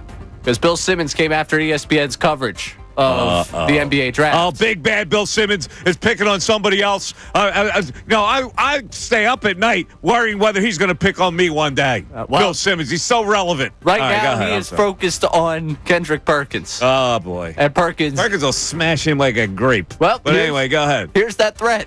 Just leaving set, heading to this other event that I got to do, thinking about Bill Simmons, cupcake ass. I always got my name in his name. But I'm going to address you Sunday, okay? Believe it. I'm going to address you on my special edition, me only, yours truly, Sunday on Road Tripping, okay? They give me my spot, and I'm going to get on your ass like back pockets. I'm not tired of you. I don't know who anointed you, the preacher or king of the head honcho of overseeing basketball and way things need to be. Man, what have you done? What have you done? What have you done, period, in the game of basketball? Have you ever played? And I usually don't even address people because I don't even be really caring about it, but it's kind of pissing me off because you feel like you're sitting on this throne. You got in your feelings. You got in your feelings because I said that I feel like the Toronto Raptors are going to be a top 6 seed in the Eastern Conference this upcoming season. So? I love it. Those are two of the great, you cupcake ass. I'll be on your ass like back pockets. I'm going to use both of them. They're great lines. They're fantastic, Perk. That video continues for another minute and a half for a guy that doesn't care what people say about him. I just love that we get to a minute into this video and the beef is over whether or not the Raptors are going to be a top 6 seed in the Eastern Conference. You can't question Perk, especially a little nerdy weasel like Bill Simmons. He's right. Did he ever play at any level? Come on, man. Let's move on. All right, final one for you here. Brian Windhorst. We could debate what the Sixers did at 3, but at least we don't have people on national television talking about the Sixers draft like this. No. I got some people telling me some things about Brooklyn. People are making fun of these draft rooms. Oh, boy. I mean, I got people saying to me, executives and agents, they're like, man, I was watching them play 3 two-way guys during this year so that they could clap for taking the guys in the 20s. He's like, these two-way guys might be just as good as the guys that they're taking. I don't know anything about it. I'm just saying what people are saying. Hey, we take 5 shots. One of them got to be right. Uh-oh. 5 first-round picks. Mocking the Nets that they kept 5 first-round picks. And they made selections with the 5-round picks. And it doesn't look like they got a good haul. Although I do like the kid.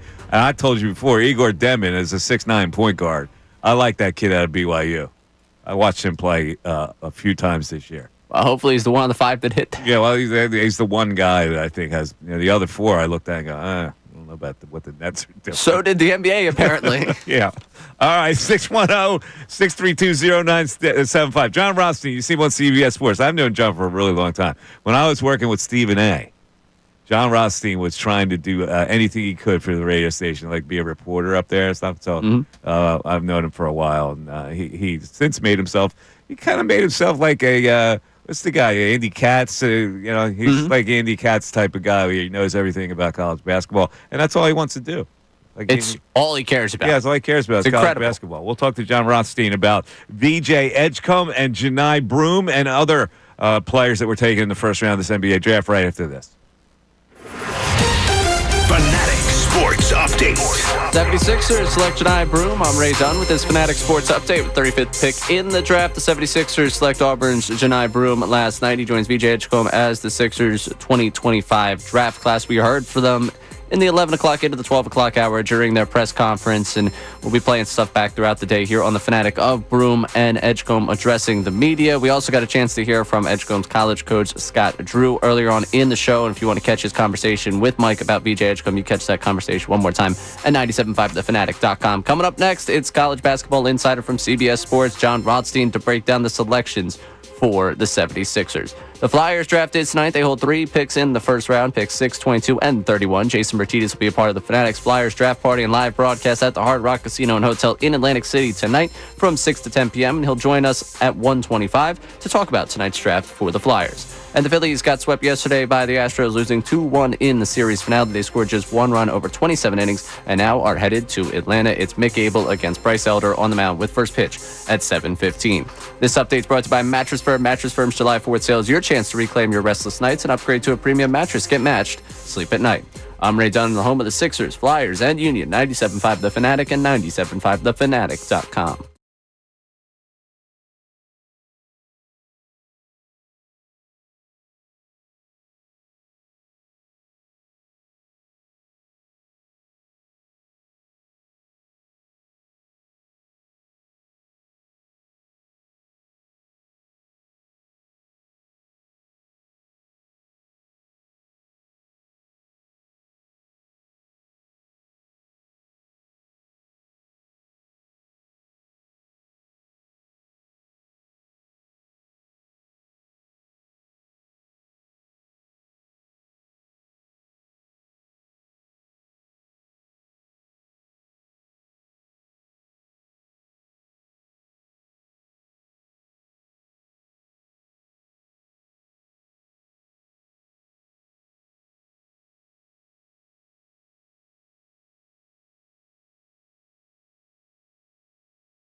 The Fanatic on a Friday where the weather's cooled down a little bit, so it's actually pretty nice out there.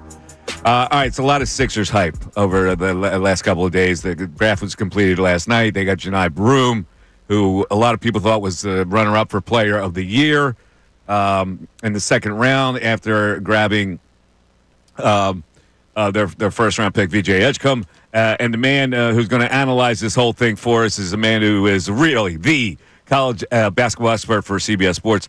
John Rothstein joins us. Hello, John. Mike, long time no talk, man. Great to be with you. Thanks for coming on. We appreciate it. So I'm going to give you first serve here. Give me your assessment of VJ Edgecom. You know, the biggest thing, Mike, that NBA people have always told me when they're forecasting college players for the professional level is what they're going to be able to do defensively. I had a former NBA head coach tell me years ago, you are in the NBA who you can guard, and VJ Edgecom can go into an NBA game tomorrow and guard multiple positions. He's got tremendous bounce. He's got tremendous athleticism. So from that perspective, you're getting one of the most ready-made defenders in the 2025 NBA draft, and a guy who will be able to defend NBA players next season immediately for Philadelphia. All right, let's look at his offensive game. And I looked at him. I saw him a lot last year. He looked a little wild. He looked a little Ricky Council-ish to me, and didn't shoot the ball that well from three. He was okay. He wasn't bad, but he's great at taking the ball to the basket. Jumps out of the building. Very ferocious when it comes to that. So, how does his game project for offensively for the NBA? Well, I think the one thing you have to look at, for all intents and purposes, is his percentage wasn't great from three-point range, but he did make a decent volume number of three-point shots for the amount that he put up. He made over 53s last year for a Baylor team that played in the NCAA tournament. So I am always somebody who believes that shooting, once you become a professional, is something that can get better and better because of the time and the repetition that these guys are going to put in. The defensive aspect of stuff is something I think that you always want to have, though, because you know you can come in and affect that way, you know, immediately at the professional level. I understand why there's concerns, but, you know, there's one thing that I think we see people come into in the professional level, and that's their ability to shoot the basketball. Victor Oladipo was obviously not as great of a shooter at Indiana as he's been in the NBA. I think, and there's a lot of different instances where people get better at the professional level. Yeah, and he looks like he's going to be able to put the ball on the floor and get to the basket. He's got that initial step of quickness. Now he's been a hype player for a really long time, but so is Ace Bailey, along with Cooper Flagg. They were on that high school circuit, and everybody knew about him. So did the Sixers make the right move by taking him over Ace Bailey, since they really need wings? They have a lot of guards on the roster right now. There is a known commodity in VJ Edgecom. There's obviously the belief that he's going to be a rotational guy, maybe as early as next season, and, you know, he's somebody who can be a really, really good pro. But, Mike, I really believe this. I think that if you are looking at the players in the 2025 NBA draft that have the highest long-term ceiling, I think unequivocally it's Cooper Flagg and it's Ace Bailey. Now, this is one thing that I've, been talking about since before the season last year after going to a Rutgers practice. The thing that really inhibited Rutgers wasn't Harper and Bailey. It was the lack of a supporting cast around those two players. Bailey, when you look at his ability to create offense, when you look at his size, when you look at his ability to handle the basketball, there's a little bit of Brandon Miller, there's a little bit of Paul George, and I think one thing that really hurt him was he wasn't playing with the type of supporting cast that somebody like Cooper Flagg was. Cooper Flagg played with two other players, Common Malawach and obviously Concanipple, who were top 10 picks, and another player, Tyrese Proctor, that was drafted. I think the supporting cast around Harper and Bailey really hurt Ace Bailey. I think unequivocally right now, Ace Bailey is one of the top two players in the draft long term when it comes to overall ceiling. So it sounds like you would have taken Ace Bailey there instead of VJ. I think long term, if you're looking for the biggest upside, I think you're looking at a player in Ace Bailey who down the road, I know there's some ancillary things that are going on now. I'm more focused on the college aspect than what's happening at the NBA level. But I think looking at from his physical attributes, looking at the fact that as most 19-year-olds, are going to do in time, they're going to mature, they're going to become professionals. Once that happens and the light goes on, you're looking at somebody who you could say could be one of the top 3-4 scorers in the NBA. So the fact that he was a little mopey-dopey about this whole process wouldn't have affected you? It would not have affected me based on his overall talent. Now, I understand wanting the known commodity in VJ Edgecom, but I look at Ace Bailey and I see star power. I look at Ace Bailey and I see somebody who can explode offensively like a volcano. There's other things going on that I think, again, once this guy gets to be 22, 23 and has some more life experience, he'll obviously evolve into something else. But you remember me, man. I used to screen your calls, and you used to tell me I need more life experience. Yeah, I did. Way back in the day. But look at you now. You're larger than life.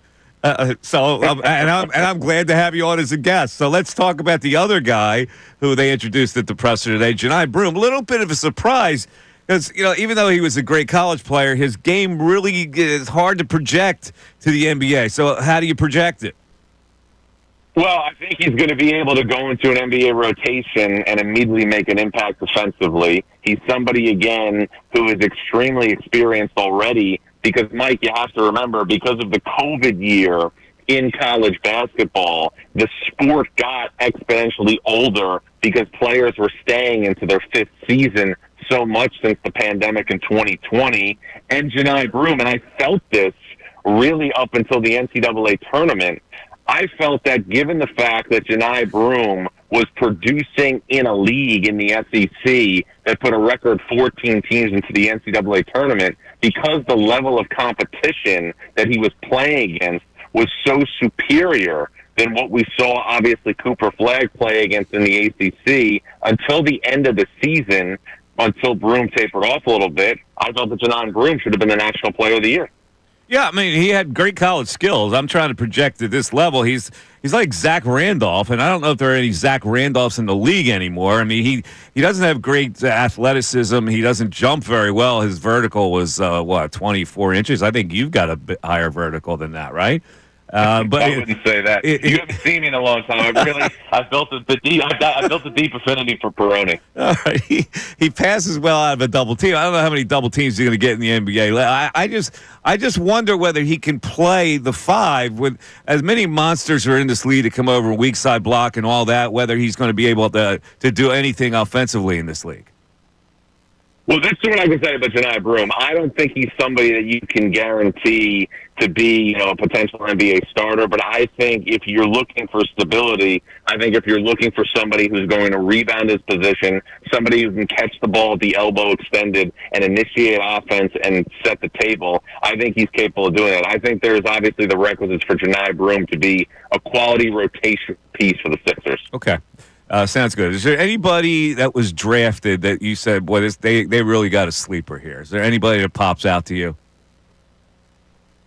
It's always interesting to do this because so much of it is about right fit. I think Kasparas Giacochonis going to Miami at 20, the fit with the Miami Heat was a really, really good fit. I like Nick Clifford out of Colorado State, another older player going to Sacramento at 24. Liam McNeely at 29 is a big-time value for somebody who, again, I thought had lottery pick level skills because he's such a great offensive player.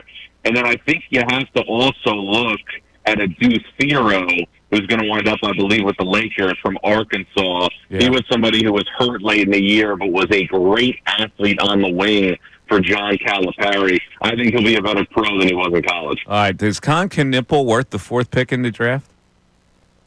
That was a little bit high for me, Mike, and I go back to the defensive aspect of things. Like, I would have taken Ace Bailey or Trey Johnson above Con Knipple, but shooting is obviously a trait that's going to translate level to level in basketball, and that's something, again, that was obviously in high demand. All right. John Rothstein, always a pleasure, brother. Thanks for coming on, and we'll touch base up the road, okay? Thanks, Mike. Have a great weekend, bud. All right, there he is, John Rothstein, CBS Sports basketball analyst. So he would have taken Ace Bailey, as I would have. Not worried about Ace Bailey being mopey. not wanting to be here, not working out, any of that stuff. Once you get a guy in, what's he going to do? He's got to play. He's got to play to earn money. You got to play to your ability to impress people. You can't mope. You know that once you get settled. There you go. What did you think of that? Thought it was good. Always great to hear what Rothstein has to say. I mean, obviously, he said that he's assessing him just on the college thing and not on the ancillary thing, which the ancillary thing right now, according to Windhorst, is that there's been minimal contact between the Jazz and Bailey over the last couple days. Yeah. We just played the presser of the two guys. He's moping. He's hurt. He's butt hurt. He'll get over it. You know, at the end of the day, you're going to play basketball and you're going to get paid to play basketball. He will. You get in the way he looks at it. You get paid by 28 other teams. 29 other teams. Some lines are open now that we can talk to. I want to talk more about the Max Kepler thing. I think a lot of people were unnerved by what he said, and what he said didn't unnerve me that much. We'll talk about it. We'll explain all about it. 610-632-0975. We'll talk some hockey in the 1 o'clock hour. Jason Martinez. The big draft is tonight. Live broadcast. The Flyers leadership and alumni happening tonight at the Hard Rock Hotel and Casino in Atlantic City. We'll see who Martinez seems to want the Flyers to take, and that's coming up after this. Do you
Missanelli Show, 97.5 The Fanatic. By the way, our Fanatic deal of the week.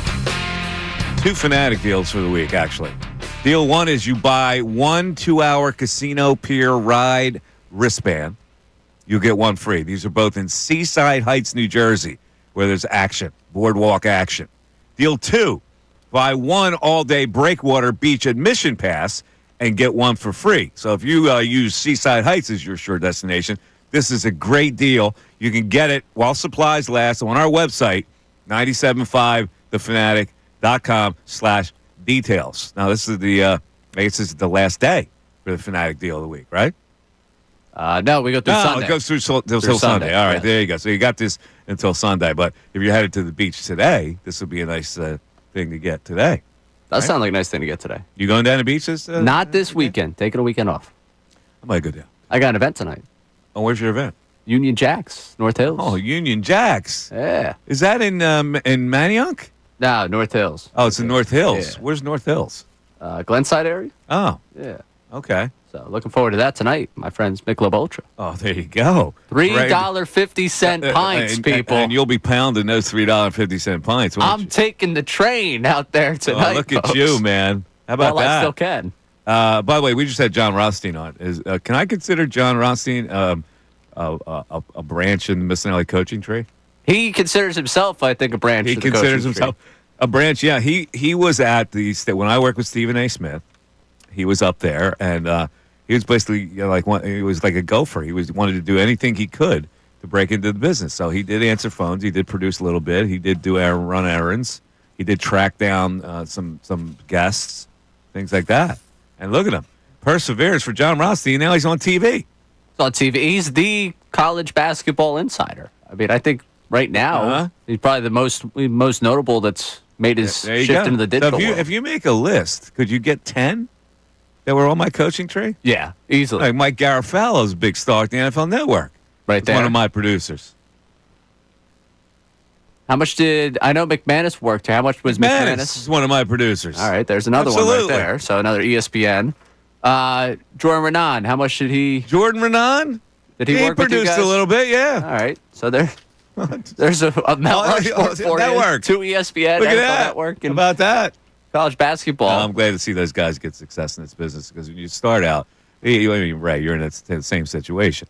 It's tough to do these jobs and they're really important jobs, and you're not getting real good compensation for it right now. You got to pay your dues and persevere. And if you love this business, something good will happen.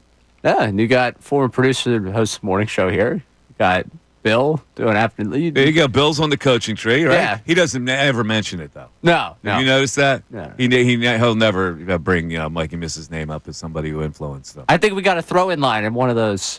We did get a throw-in line. Yeah. I once worked with. Yeah, he was interviewed by like 100 different media outlets. You think he'd throw us more of a half of a bone? I heard the Wall Street Journal story's coming out this weekend. Oh, is it really? Yeah. He's in the Wall Street Journal. That wouldn't surprise me. All right, let's go back to the phones here. We got some people calling in, checking in with us. Mike in Seattle is checking in. What's up, Mike? Hey, what's going on? How you doing? I'm good. So I was, I don't know. I was listening to the conference, whatever, with the 2 new players, Edgecom and Johnny. Yeah. Whatever his name is. Janai Broom. Yeah. Yes. And I don't expect any of the reporters to, sort of take a sad or crestfallen tone, but I'm just sitting there listening to it, and I'm thinking, the galling question to ask is, do you think that this team can be a contender with you next year? Or is this team going to be any good next year? And well, they're not going they don't know. They're not going to tell you whether they're going to be good or not. That would be bratish. Well, no, I know. And I don't expect them to do that, the reporters, but that's my, for me, just as a fan, I'm like, yes, okay, there's a little bit of excitement because you have some new players coming in, but, is this team going to do anything next year? Well, that's a question for the general manager, and that's a question more for the coach and for the players itself. These guys haven't even met their teammates yet. Like they would No, have no I get it. idea how, and they're not going to be the difference on whether they're going to be good or not. I got news for you. Edgecom may contribute a little bit. I don't think Janai Broom contributes at all. Edgecom defensively will contribute, but he's not going to be the difference on whether they're good or bad. It's still Paul George and Joel Embiid. Yeah. I guess I just mean for purposes of like discussion point on the show. You've already heard my opinion. You've heard my opinion is, are they going to be good next year? No. Yeah. And I got news for you. The Sixers are not happy with my opinion and what I've been saying about their team. But I've been around long enough to know that older players who have been injured do not get healthier and younger. Yeah. Yeah, it's too bad, but that's kind of just how I feel watching the fanfare of the draft. Yeah, and listen, it's balanced by the fact, let's face it, Mike, the East is wide open. There are a lot of teams that are injured. There's a team like Boston is trying to rebuild now. Got rid of two important players. Indiana's losing Halliburton. Cleveland's still good. They're viable, but who knows about Cleveland. So a lot of people would like to look at it like it's wide open. I don't believe the Sixers are good enough to take advantage of them being of the conference being wide open. Yeah, I'm actually a little upset about those playoff injuries because to me it gives Morey a talking point that I wish he didn't have. Yeah, I hear you. I got you. Morey's here. You and I Right. both don't believe he should be here, but it is. So you got to live with it at this point. And I will add this, okay, since I've been very critical, and I have been. And if I were the Sixers, I would have done the same thing. The Sixers, apparently, were not in favor of me interviewing any of their two players. So I'll just leave it at that. And that's fine. That's fine. You want to play that game? That's fine. I deserved it. I've been very critical. Now, am I supposed to not be critical of what I see because they're not going to give me a player to interview? No, I don't care. I really don't care about that part of it. Yeah, I'll do a great interview. If those guys were going to be interviewed by me, then I would have done a good interview, I think. As it turns out, the morning show got VJ Edgecom, and that's all well and good. And we played that interview. And the unfiltered, they're going to get Janai Broom. So there you go, right? That sometimes the media has a vicious side to it. You do something to me, I do something back to you. And we value our partnership with the 76ers here at 97.5 The Fanatic. Yes, we do. Listen, I say stuff because I care about the franchise. I want the franchise to be good, okay? And I didn't think that they've done enough to be good. So that's my opinion on the whole thing. Now, if you want to take exception to that, that's perfectly fair. And I'll take the heat. 610-632-0975. Back after this. Fanatic Sports Update. The 76ers select Janai Broom. I'm Ray Dunn with this Fanatic Sports Update with the 35th pick in the draft. The 76ers selected Auburn Janai Broom last night. He joins VJ Edgecom as the Sixers 2025 draft class. The two spoke to the media earlier today. We carried that presser live for you here on the Mike Missanelli Show. We had an opportunity to talk to VJ Edgecom's college coach, Scott Drew, earlier on in the show. You catch that conversation between Mike and Scott on 97.5thefanatic.com. Also, conversation with CBS Sports college basketball insider John Rothstein earlier on in the program. And you catch that conversation one more time on our website, 97.5thefanatic.com, as he broke down the selections that the 76ers made. The Flyers draft is tonight. They hold 3 picks in the first round, picks 6, 22, and 31. Jason Martinez will be a part of the Fanatics Flyers draft party and live broadcast at the Hard Rock Casino and Hotel in Atlantic City tonight from 6 to 10 p.m. And he'll join us at 1:25 to talk about tonight's draft. And the Phillies got swept yesterday by the Astros, losing 2-1 in the series finale. They scored just 1 run over 27 innings and now head to Atlanta. It's Mick Abel against Bryce Elder for the Braves on the mound with first pitch at 7:15 tonight. This update is brought to you by Wendy's new Frosty Flavors. Wendy's is putting a twist on a classic with all new Frosty Flavors. Find your new fave flavor and clock in for sweet treat time anytime, including midnight or later. Refresh on a classic, gotta be Wendy's. At participating U.S. Wendy's, hours may vary by location. I'm Ray Dunn on your home of the Sixers, Flyers, and Union. 97.5 The Fanatic and 97.5thefanatic.com.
Phone calls in a second. Let's go to our text board. What are people saying about the text board? John Rothstein, CBS Sports, saying that he would have taken Ace Bailey instead of VJ Edgecom, and I kind of said the same thing, but it's not a bad pick. I'm not dissatisfied with VJ Edgecom. I just thought that a wing player would be more necessary, and Rothstein says the higher upside is with Ace Bailey. So what's the text board saying? The text board right now, a lot of Phillies chiming in. Okay. People also wanted the drop you said earlier, your ass is a power hitter, as a part of our soundboard forever. Talking about Weston Wilson and what he was. Come on. We got a couple texts here, Phillies-wise. The last 3 games were a preview of what to expect in the playoffs. When the team plays against better-than-average pitchers, the team fails. If there are no bats added, we're one and done in the postseason. You know what's funny about that? There's different pronunciations for ASS. You just said ass. Ass. I say ass. Ass. You know, it's the difference between where you were brought up and where I was brought up. And probably what age you began saying the word. Because I'm Italian. We say that all the time. Yeah, you're ass. Ass. Yeah. You know? Yeah, my North Jersey Italian side, I can Yeah. You can hear see it, right? I can see it. I honestly think if I sat you down in a room with my uncle, you and him would Really? get along great. Yeah. Yeah. I think the two of we you- trade you. Hey, your sister's ass. The two of you over cigars would probably be. All right. What else we got on the board with the Phillies? Any Kepler stuff? This is a series to remember. Oh, with Kepler? Yeah, we got some Kepler. Remember Dylan Cousins? Everyone thought he was a 30 home run player. Kemp isn't a power guy. He is what he is. Play Kepler.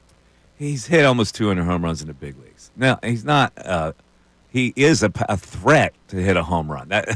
He's more of a threat to hit a home run than anybody you're going to replace him with. That's my point. So play him. See what he's got against left-handers. Just play him every day against left-handers. If he fails, you DFA him.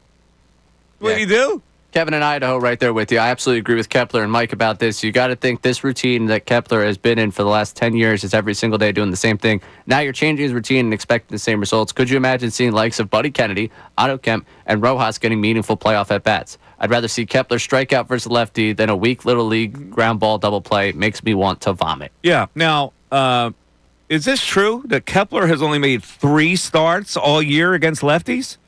That's the number I saw. 2 of them came in the first week of the season?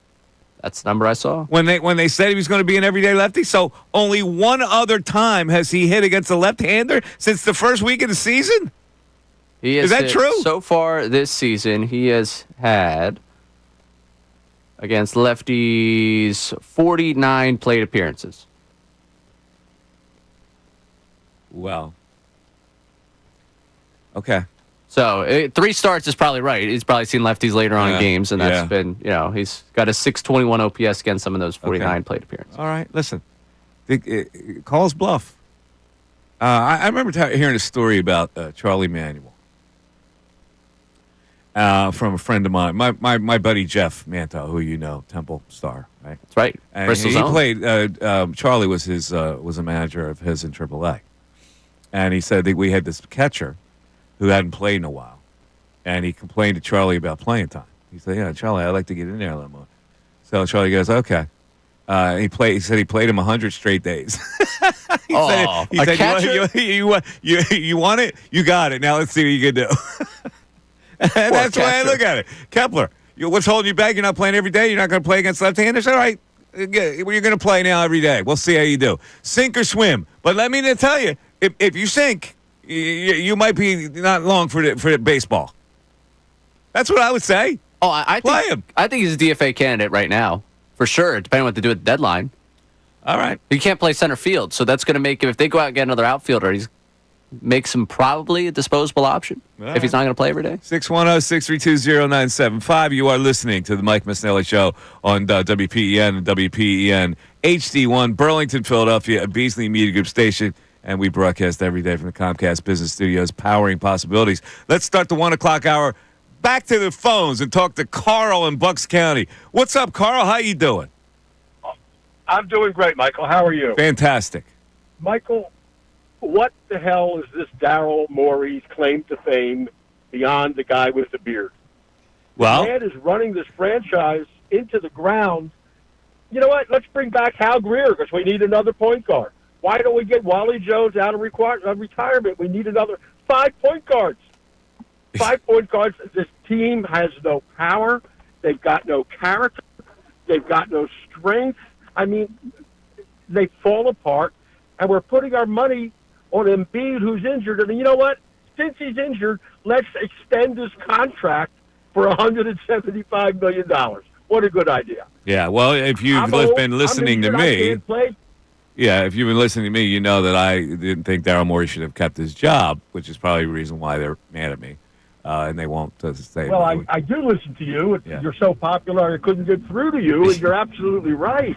Why does this guy have a job? What's his claim to fame? My goodness, if it wasn't for and when we had the beard, he was horrible. My goodness. You sound very frustrated, Carl. I know you're a big Sixer guy. You sound frustrated. Well, I am, because Josh Harris, God bless him, my kids and your kids should only make his career. But he's bought these teams as an asset. Yeah. You know, he's quadrupled, triple times his money on what he paid for this. Yeah, he did. And I can't knock him for that, but you got to get some leadership. And where's the guy, the president of the team, the kid that went to Duke? He's our general manager. Elton Brand. Yeah, but Elton is way subordinate to Morey. From what I understand, and I've talked to a lot of people, Morey does everything. He's got all these assistants. He doesn't listen to any of them, I've been told. He does what he wants to do. You know, isn't he a chess player and a gourmet? That's fantastic. He's a very diverse man. He's a very smart, intelligent man. I've sat down with him on a personal level. I like him as a man. I don't think he's done a good enough job with this franchise. I totally agree with you. But where is the impetus for his moves? What goes into your mind when you draft a guy number 3? The guy has got to be a difference maker on your team. He's got to be inserted into the lineup. But this year, Carl, I don't know if anybody you drafted after the first 2 is going to be a difference maker right away. So to be fair, I don't know what else they could have done. They grabbed a guy who was highly rated at that spot. There were 2 guys they could have taken. They took VJ Edgecom instead of Ace Bailey. You know, we're going to take Knipple that high. So there were 2 guys, and they passed on Ace Bailey and took this guy. I don't think it's a bad selection. I just thought the need for a wing was a little better, a little higher.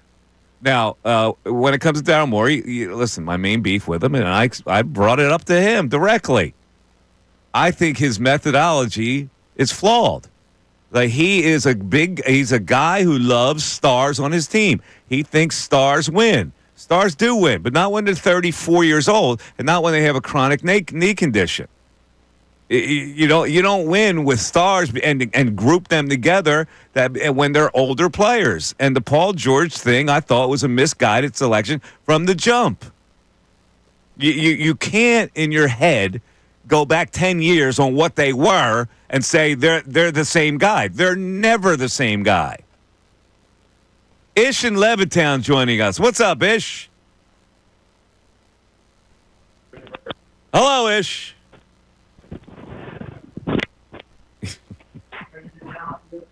Ish. Hello? Yeah, Ish, we got you, brother. Come on. We're back to the Ish phone problems here. All right, go ahead. No. I'm working. I'm sorry. All right, go. How are you? Yeah, I had a call because I heard your comment about the Sixers and about them not letting you bring players on. I just think that's crazy because you do speak the truth and you don't hide anything. I've been listening to you for I don't know how many years. So I just don't appreciate the Sixers doing that. Listen, first of all, let me tell you, it's fine by me. It is absolutely fine by me. I have no problem with them. If they thought I've been too hard on their franchise and they want to give me a little poke about it, I got to accept that. And so I'm perfectly fine with it. Yeah, but all the fans think the same thing, though. It's the truth. You're not lying about it. The fans. Yeah. No, all I can tell them is I'll do the best, fairest interview that I've never changed my interview. Like I wouldn't have badgered VJ Edgecom or Janai Broom. If they gave me those guys to interview them, I'd interview them just like everybody else is interviewing them. They didn't do anything to me yet. You would. Yeah. I listened to your interviews, and I don't think you would have done anything. But again, I give them thumbs up. Like, they want to fight back in some way and send a message to me. That's fine and dandy. Is it going to change my approach? No. So it doesn't really matter what they do. I don't give them a thumbs up. This last couple of years has been horrible. Yeah, and with the Phillies, Mike, I don't know what's going on with them. I gave it up at this point with them. It's just wait till October, see what happens, and then go on from there. Oh, all right. Well, they're still a good team. They just lost 3 games and didn't score runs. So did that make you panic? Did that make you say they're not going to do anything in the postseason? I have no feelings for them at all. Really? It's the same as last year to me. Yeah. Well, that's the fear for a lot of people. That's the same as last year, and it might not be the same as last year. Again. The trade deadline's coming up. He could very well make a move to strengthen the bullpen. He could very well add some kind of a left field right-handed hitter and move Kepler out of there. I have no idea what Dave Dombrowski's going to do. But these weaknesses are evident to everybody who follows the Phillies. They're just the bottom of the order, especially against left-handed pitching, is feeble. Now, a lot of teams are feeble at the bottom of the lineup. But the Phillies are a contender, and you can't afford to be feeble. 610-632-0975. We got Alex and Jim on the line. We'll get back to the text board. Jason Martinez on the Flyers coming up at 1:25. The Mike Missanelli Show continues. Friday, June 27th, the Phillies.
Fanatic. We'll talk some hockey in about 10 minutes with Jason Martinez, my old producer, another former producer of mine.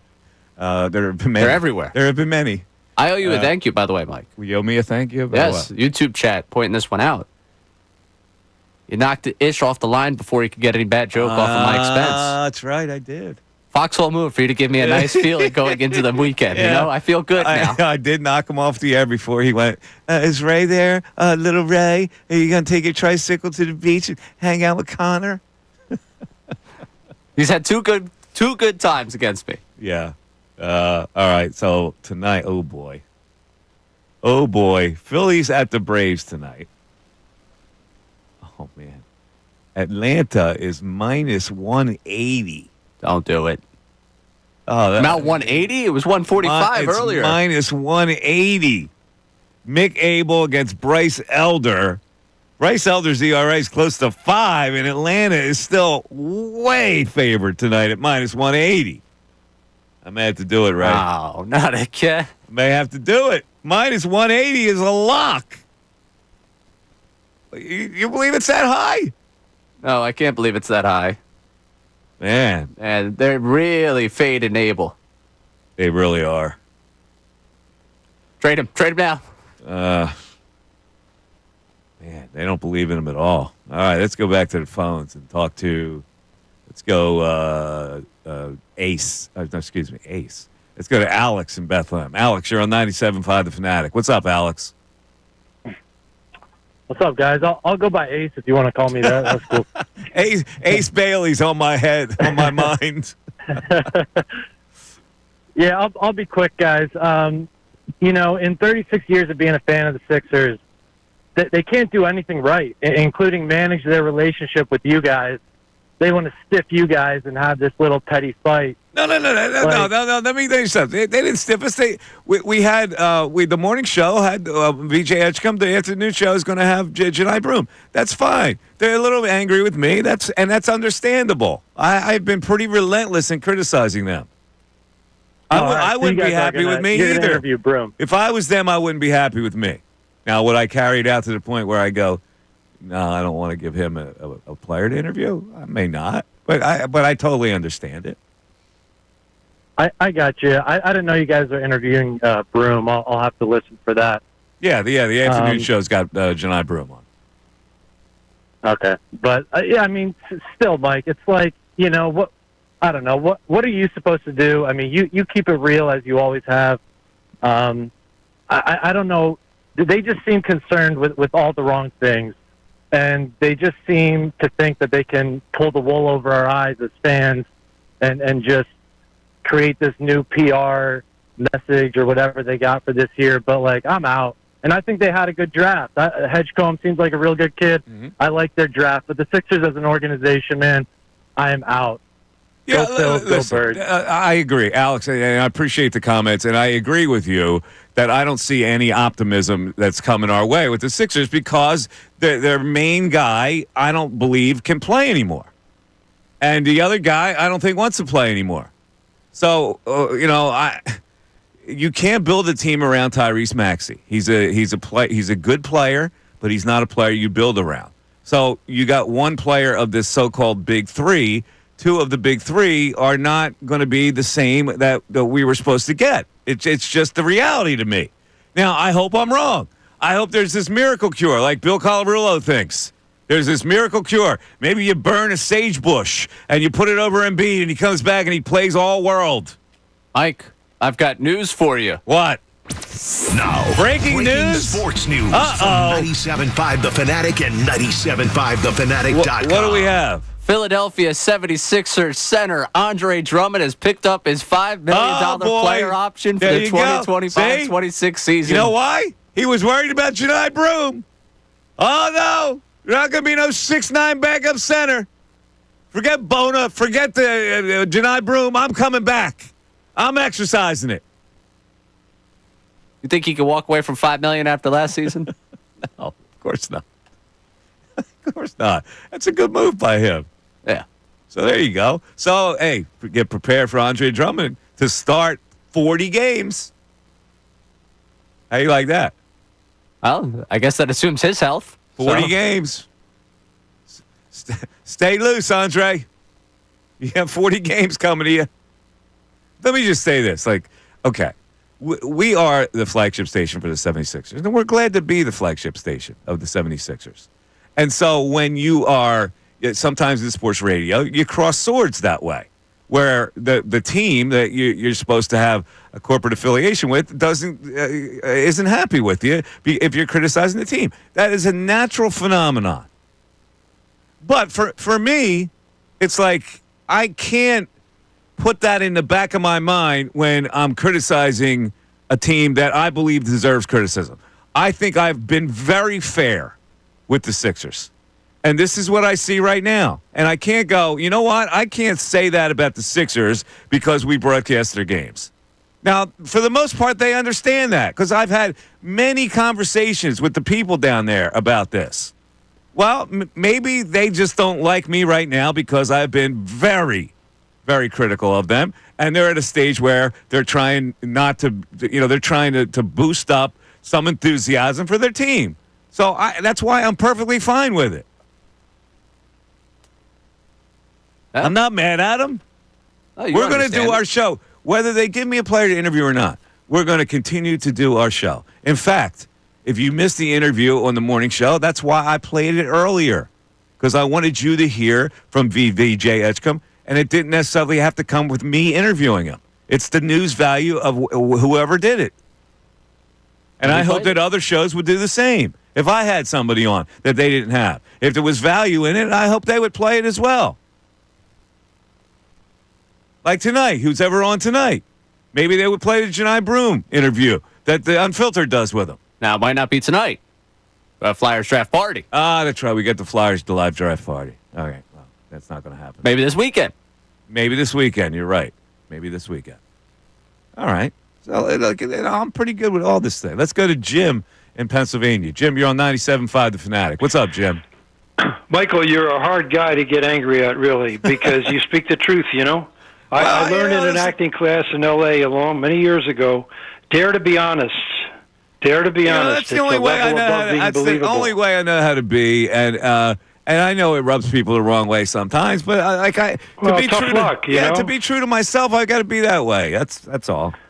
To thine own self be true. Absolutely. I'm happy with the picks. Considering the situation, I would have gone for Bailey. I wanted a wing. The last time we talked, I was chomping at the bit to get Malua because I really wanted him. But there was a red flag with Bailey. I think, although I think he's going to be dynamic. That's the feeling I get. I could be wrong. So, time to switch to something different. Tell me what you think about this. Will they be able to keep Ubaselli and sign Grimes? Not Yabusele. They'll be able to sign Grimes. They will sign Grimes. They probably will not sign Yabusele.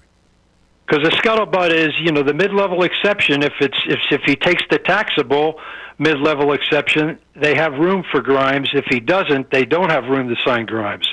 And you got the Nets chomping at the bit, maybe with a $40 million cap space.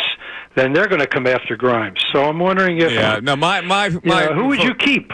Well, the Grimes is who they're going to keep. They made a deal for him.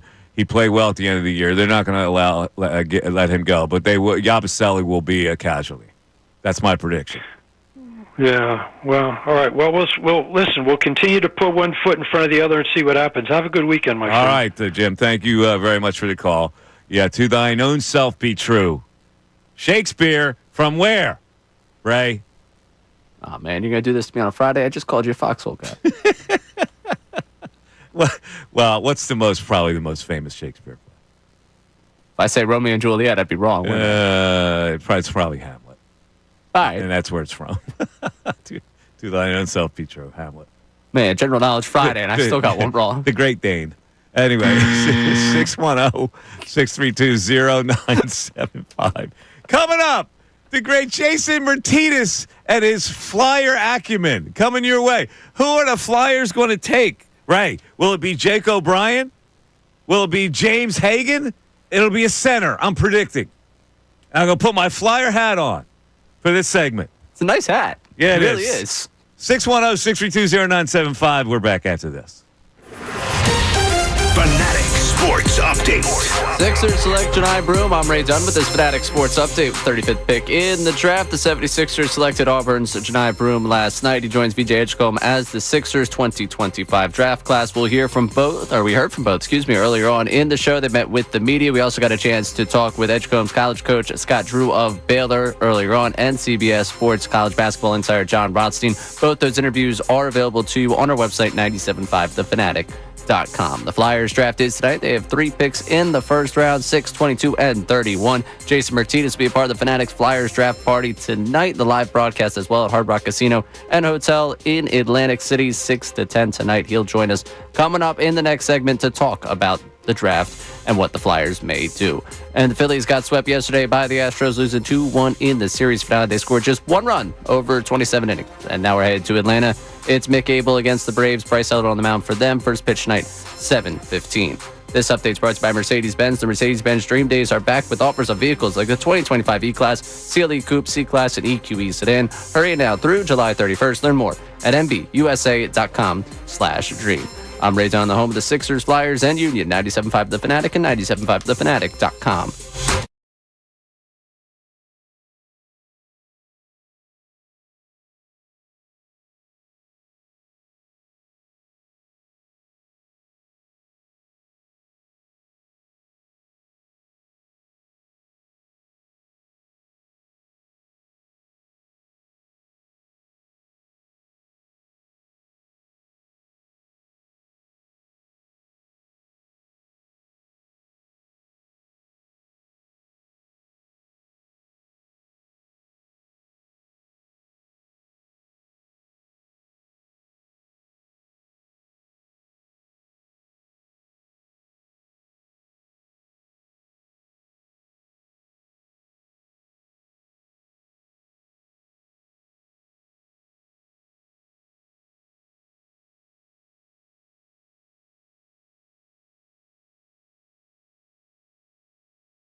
97.5 The Fanatic. All right, we had the NBA draft Wednesday, Thursday. Tonight, the Big Flyers draft and Big Flyers draft party down in Atlantic City. I believe our next guest will be there. He, of course, is a former producer of the Mike Missanelli Show, and we made Magic Radio back in the day. We used to have a segment called the Hockey Minute, where I would actually try to last more than 30 seconds. But now we're going to have a big conversation because he is, of course, a hockey expert. He is Jason Martinez joining us. Jay Martinez, what's happening? Michael, brevity is the soul of wit. That's going to be the hockey segment. There you go. No, we're going to have a long segment here. Now, first of all, let me just tell the people, Jason is currently fighting a battle against cancer, and just know that our warmest thoughts are with you, brother. How you feeling? I'm feeling all right. I had my 18th radiation treatment this morning, and I'm with you now, and I'm going to head down to Atlantic City for the draft party tonight. We're grinding along. It's not the most fun, obviously, not something I had on my bingo card, as the kids like to say these days, Michael. But we're grinding, and we're going to keep pushing until we put this thing in the rearview mirror. That's a great attitude, and I like the fact that you're calling me Michael because you're recollecting. Tendering you up. Yeah. Well, like back in the day, Steve-O. You're bringing Steve-O back to me here. Oh, yeah, Michael. But only when you're misbehaving do you go to Michael, which I have found is quite often. Yeah, well, that's, what are you going to do?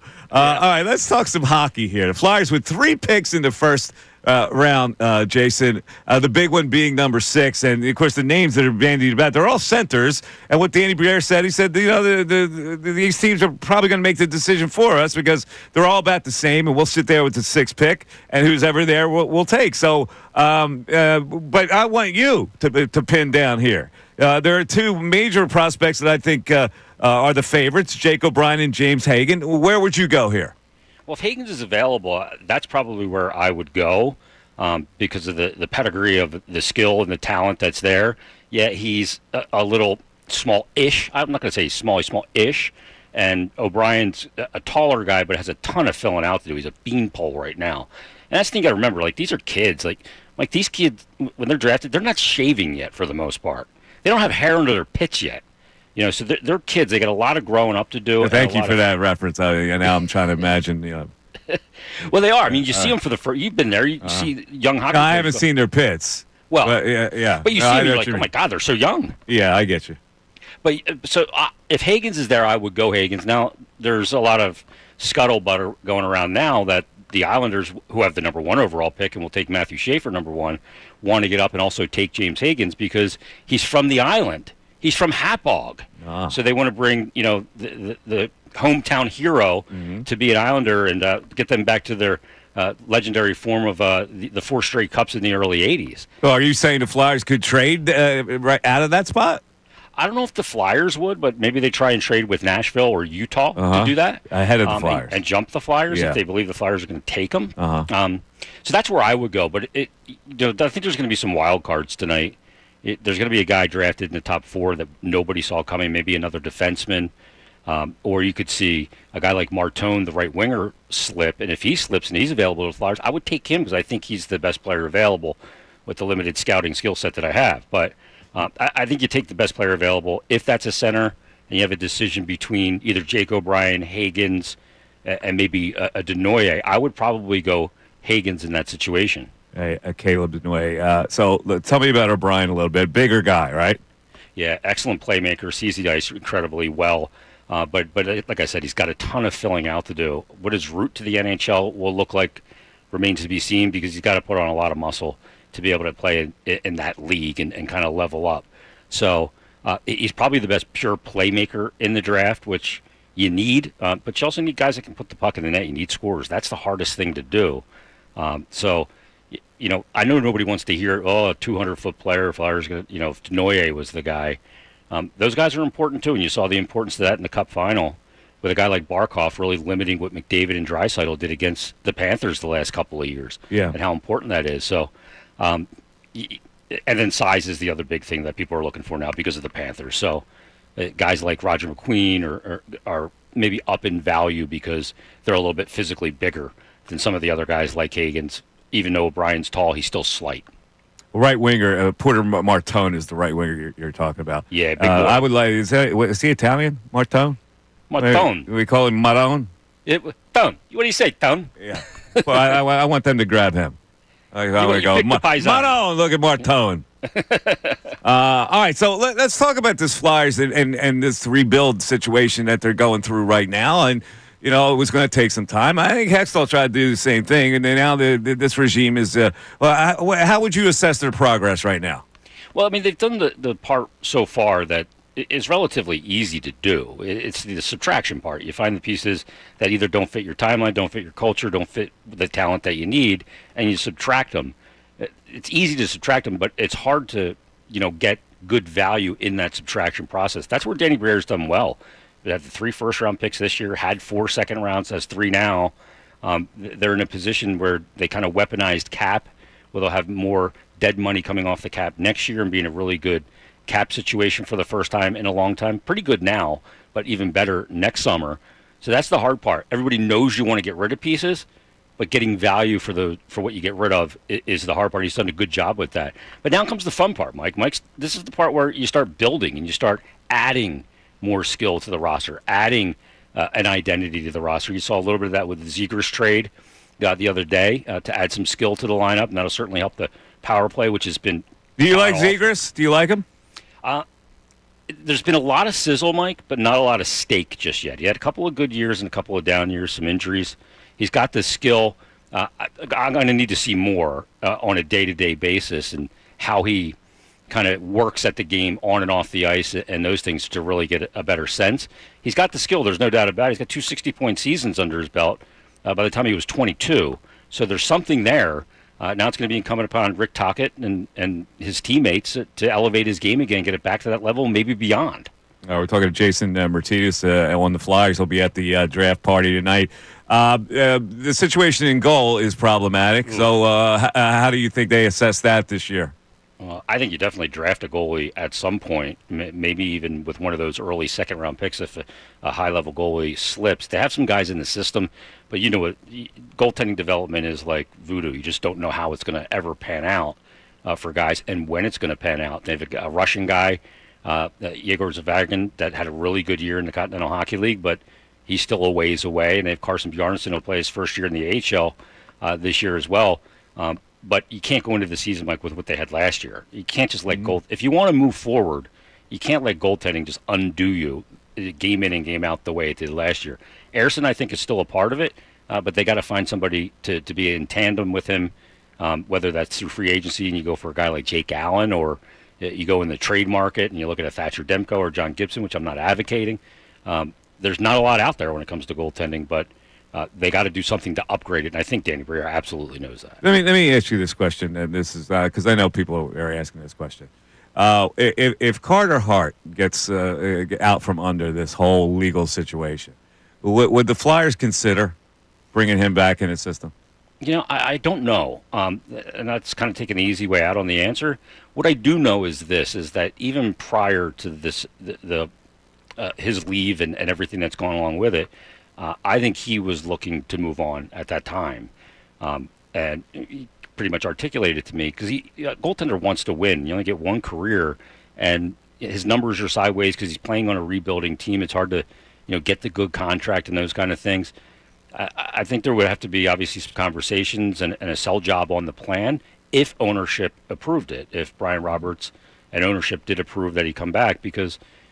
Whether he's exonerated or I think in Canada they don't find you not guilty, but they. I just figured there would be so much of a taint they probably wouldn't bring him back. But I just wanted to ask the question. I know you did an extensive study on the NBA draft. So how do you think the Sixers made out, Jason? Well, I mean, I'm wondering where they're going, Mike. I saw a report the other day that they were considering trading Embiid. George and Maxey. I'm thinking, what the heck who are they going to load manage? Yeah, they're not trading to Maxey. You didn't trade him, and you just extended him last year. So, and they're not trading Embiid and George either. They're coming back with the same bullets. So we'll see what happens. You said earlier, Mike, and you're getting yourself some hot water with the organization over there with the Sixers. They're not happy with me. I wouldn't be happy with me. Right? I wouldn't be happy with me.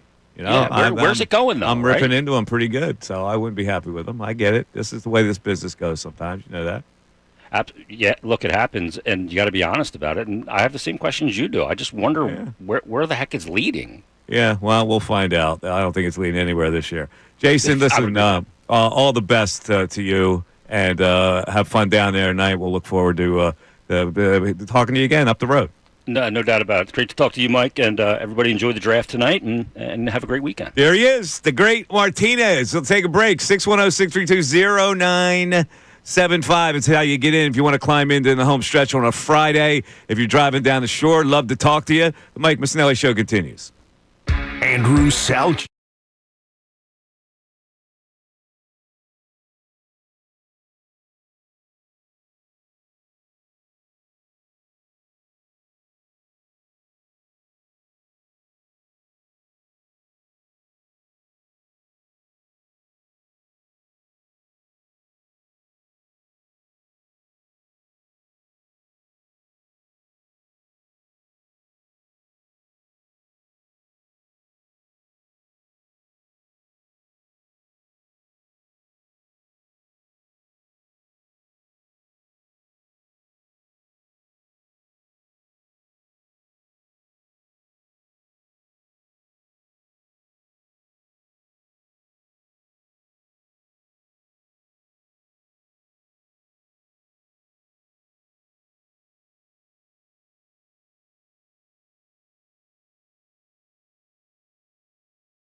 Oh, yeah.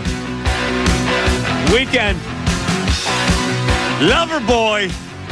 That's a good choice, Ray. Thank you. 610-632-0975 is how you get in. You know, one thing we didn't bring up today that some people are talking about on social media is that is the second player now that has kind of challenged Rob Thompson's authority. You had Castellanos back in the day, and remember the day after he didn't make the defensive substitution, I said, Rob gave away his power. He did one day, he didn't do it the next day because he was afraid of Castellanos. Now Kepler says something. Now, we're not going to have the lineup yet, right? Would Not yet, no. Kepler be in the lineup tonight? Will he put him in the lineup after what he said? Right-hander on the mound? Yeah. He will? Yeah. No punishment? When you're punishing yourself at some point, you've lost 3 straight, and you're going to throw Otto Kemp and Buddy Kennedy in that line. I guess. Well, we haven't looked at that yet, though. All right. Let me go over this. There was an evaluation on the draft. And I want to basically go over the Eastern Conference and the grades that the ESPN NBA reporter Kevin Pelton gave to each team for their drafts. The Atlanta Hawks got an A. They took Asa Newell. Now, he was like the 4th option on that Montverde team that had Cooper Flagg and Derek Queen and who was also on that team? I'm forgetting, but somebody big was on that team. Was it Kenneth? No, it wasn't Kenneth, but it was the kid from Liam McNeely. Yeah, Liam McNeely. So they got an A for taking Asa Newell. Interesting. Boston Celtics. They took Hugo Gonzalez, Amari Williams, and Max Scholga, who was going to transfer to Temple at one point. Remember Max Scholga? I do. Boston Celtics got a C+. The Brooklyn Nets, with 5 first-round picks, got a C+. None of them seemed to impress anybody. The Charlotte Hornets, Con Knipple, Liam McNeely, Sion James, and Ryan Kalkbrenner got a B. The Chicago Bulls, an A- for Noah Essengay and Lachlan Ulbrich. The Cleveland Cavs got a B for Tyrese Proctor and Salu Niang. The Detroit Pistons got a B for Chaz Lanier, the shooter from Tennessee. The Indiana Pacers got an A with Cam Jones and Tailson Peter. The Miami Heat got an A- with Kasparis Jakulonis. Although I don't like him very much. Let's see. The Bucks got a B with Markovich in round 2. B, huh? All right. The New York Knicks, C+. Muhammad Diawara, they took in round 2. Did not have a first-round pick. The Orlando Magic got a B+ by taking Jace Richardson and Noah Penda from France. The Philadelphia 76ers, B+. VJ Edgecom and Janai Broom. I guess that's it, right? And the Toronto Raptors got a B. Colin Murray-Broyles and Elijah Martin. So there you go. And the Washington Wizards, they got a B- for Trey Johnson and Will Riley. So there you go. So B+. Yeah, we look at this, and I was looking at this, and it's good for fodder in the way you grade out the draft. I just found this specific grading, and with all due respect to ESPN, hilarious. Yeah. Because you mentioned the B that was given to the Bucks get the B. Bucks got a B. One pick in the second round. They made one pick in the second round with 47th overall pick. Mm-hmm. You know who also got a B? Who's that? The Dallas Mavericks. Dallas Mavericks got a B? Yeah.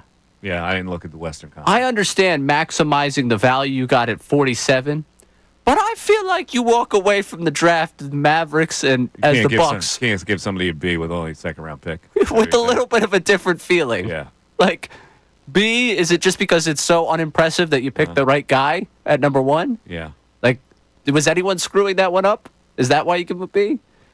Yeah. That has to be an A+ draft for you. You got the best player in the draft. Yeah, I don't understand how you give him a B. No second-round pick, I guess. So just one pick, it's Cooper Flagg, the jewel of the draft, and you get a B? Yeah, that's silly. Who else got B's here? Yeah. The Pistons, who picked 37th, and that was it. Yeah. The Warriors. Yeah, that's a little weird.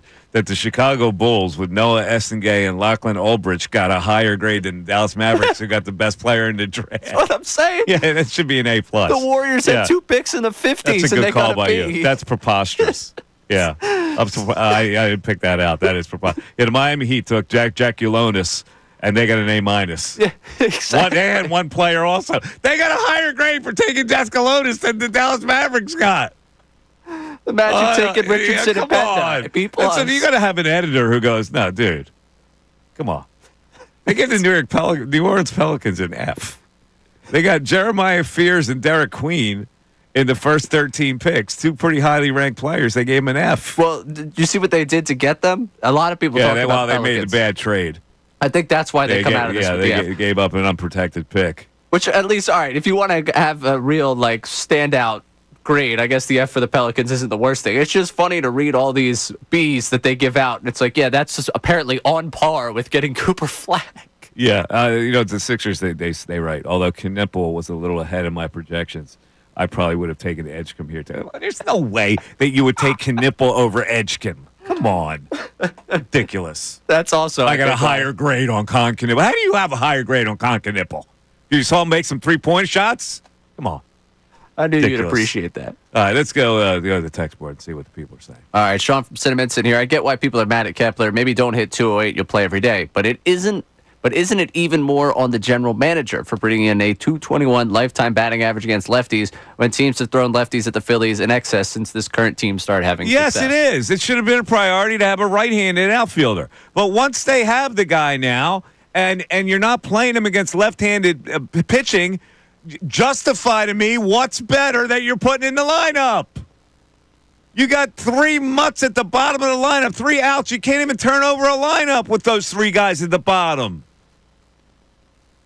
That's all I'm saying. At least you got a left-handed guy who can occasionally hit a home run. All right, what else we got? Norm from Mayfair, I'm getting the last October Phillies feeling again. The stars slumped together, and the bottom of the order scares nobody. Go Birds. See, this is what a series where you score 1 run in 3 games will do. It's like, oh, see, they're going to do the same thing in the playoffs. Meanwhile, like a week ago, everybody's going, oh, they're playing well. Monday. We came in here Monday. They took 2 or 3 from the Mets. They're playing well. Look at this. Watch out for this Phillies team. They're ranked 2nd in the power rankings. All of a sudden, it's the same vibe as last year's playoffs. It is baseball. It is cyclical. But don't give me this excuse that they're trying too hard. I hate it when people say that. Oh, they're trying too hard. They're trying to hit a 5-run homer. No, they're not. They're not trying to hit a 5-run homer. Just got to get back to the basics. Get back to the basics, and they're trying too hard. They're not trying hard enough if you're having bad at-bats. Trying hard is to figure out what pitchers are Tyler trying to get you out, how they're going to attack you, being ready for certain spots, being ready to recognize certain pitches. That's trying really hard. This is not trying really hard. When you swing at a first pitch slider that's out of the strike zone, that's not trying too hard. I keep coming back to that Casty at bat to end the game. I know it's horrible at bat, low hanging fruit to pick on Castellanos, but like that 3 pitches, there was no reason. The first one, I think they were in disbelief he even swung at the baseball or where it was, and then slider. Why would you throw him anything that's not a slider? Which is honestly something that you can say about a lot of you sliders. throw a fastball in if you get it in enough, and then the slider away. That's the way I would pitch him every single time. He does have a pretty quick bat inside occasionally, but that slider he just doesn't recognize. It looks like a strike to him every single time, and it's not a strike, and that's where you got to work on. That's what a hitting coach can go. Listen, man, let's go to the video. That's not a strike out of his hand. If it's not a strike out of his hand, there's no reason to pull the trigger. Right. Sometimes a great slider, it looks like a strike out of your hand. Those pitches that he's swinging and missing are sliders that's thrown on the outside part of the plate. They're going to break off the plate every single time. So you got the Braves tonight because line's telling you something there. But the Braves at minus 180, like, dude. And they're throwing a pitcher who's not even that good against Mick Abel? What is that telling you? So Phil's taking 2 or 3 over the weekend, or are we coming in here with the Phillies I don't know. losing 5 or 6? That's your department. You got them taking 2 out of 3? When we went over the games, I had them taking 2 out of 3. You had them taking 2 out of 3 in this series. But if they lose tonight, you got Strider on Sunday. That's pretty tough for you to say that. Is it the same Strider? Is he back to normal now? I mean, he's getting. It's not the same Strider. Yeah, I think he's getting closer. Is he getting closer? Who's pitching on Saturday? What's the pitching matchup on Saturday? Schwellenbach, they have all kinds of problems with normally. And Luzardo. Well, Luzardo's that's a big game for Luzardo. He's got to come up big in that game because tonight I don't think they're winning. They're going to need Luzardo and Suarez to come up big over the weekend. All right. Give me one more text. Maybe two. I don't know. Give me a Kepler text. Kepler text? Yeah, I got a Kepler solution here. Oh, Kepler solution. What is it? Give Crawford a shot in the outfield. He's batting .332 now. That's better than Rojas. Okay, so you would bring up Crawford and send down Rojas. Now, keep in mind that Rojas is a right-handed hitter. So now you're going full lefties. Now you're going full lefties. Yeah. Lefty, except for my man, Otto Kemp. That's your guy. Good player. Listen, I don't want it to sound like I have something against the guy because it's a good. Anytime you make it to the major leagues, you have my admiration. But he's not a major league player. I'm sorry, he's not a major league player. Rojas is not a major league player, and Buddy Kennedy is not a major league player. I hate to say it, but I've seen what I've seen. These guys are maybe successful AAA players, but once you bring them up here, they're reduced. And that happens to a lot of guys who are successful in AAA, Weston Wilson being Exhibit A. One texter way off the path of talking the Phillies outfield, taking you back to the Sixers conversation. What do you make of VJ being number 77? I think Kyle Lowry should be cut so they can give Kyle the 7 to VJ Edgecom. That's what I think. At this stage, Kyle Lowry should not cut sway over the number 7. So, now, if they did that, would it be a violation to give Edgecom number 7? No, he's not here. But out of respect. We retire in 7 for Lowry? No, Lowry? I'm not going to retire him, but like first year, would you immediately flip the 7 to Edgecom if Kyle Lowry's not re-signed? I'm going to preface it the same way the governor did with you yesterday.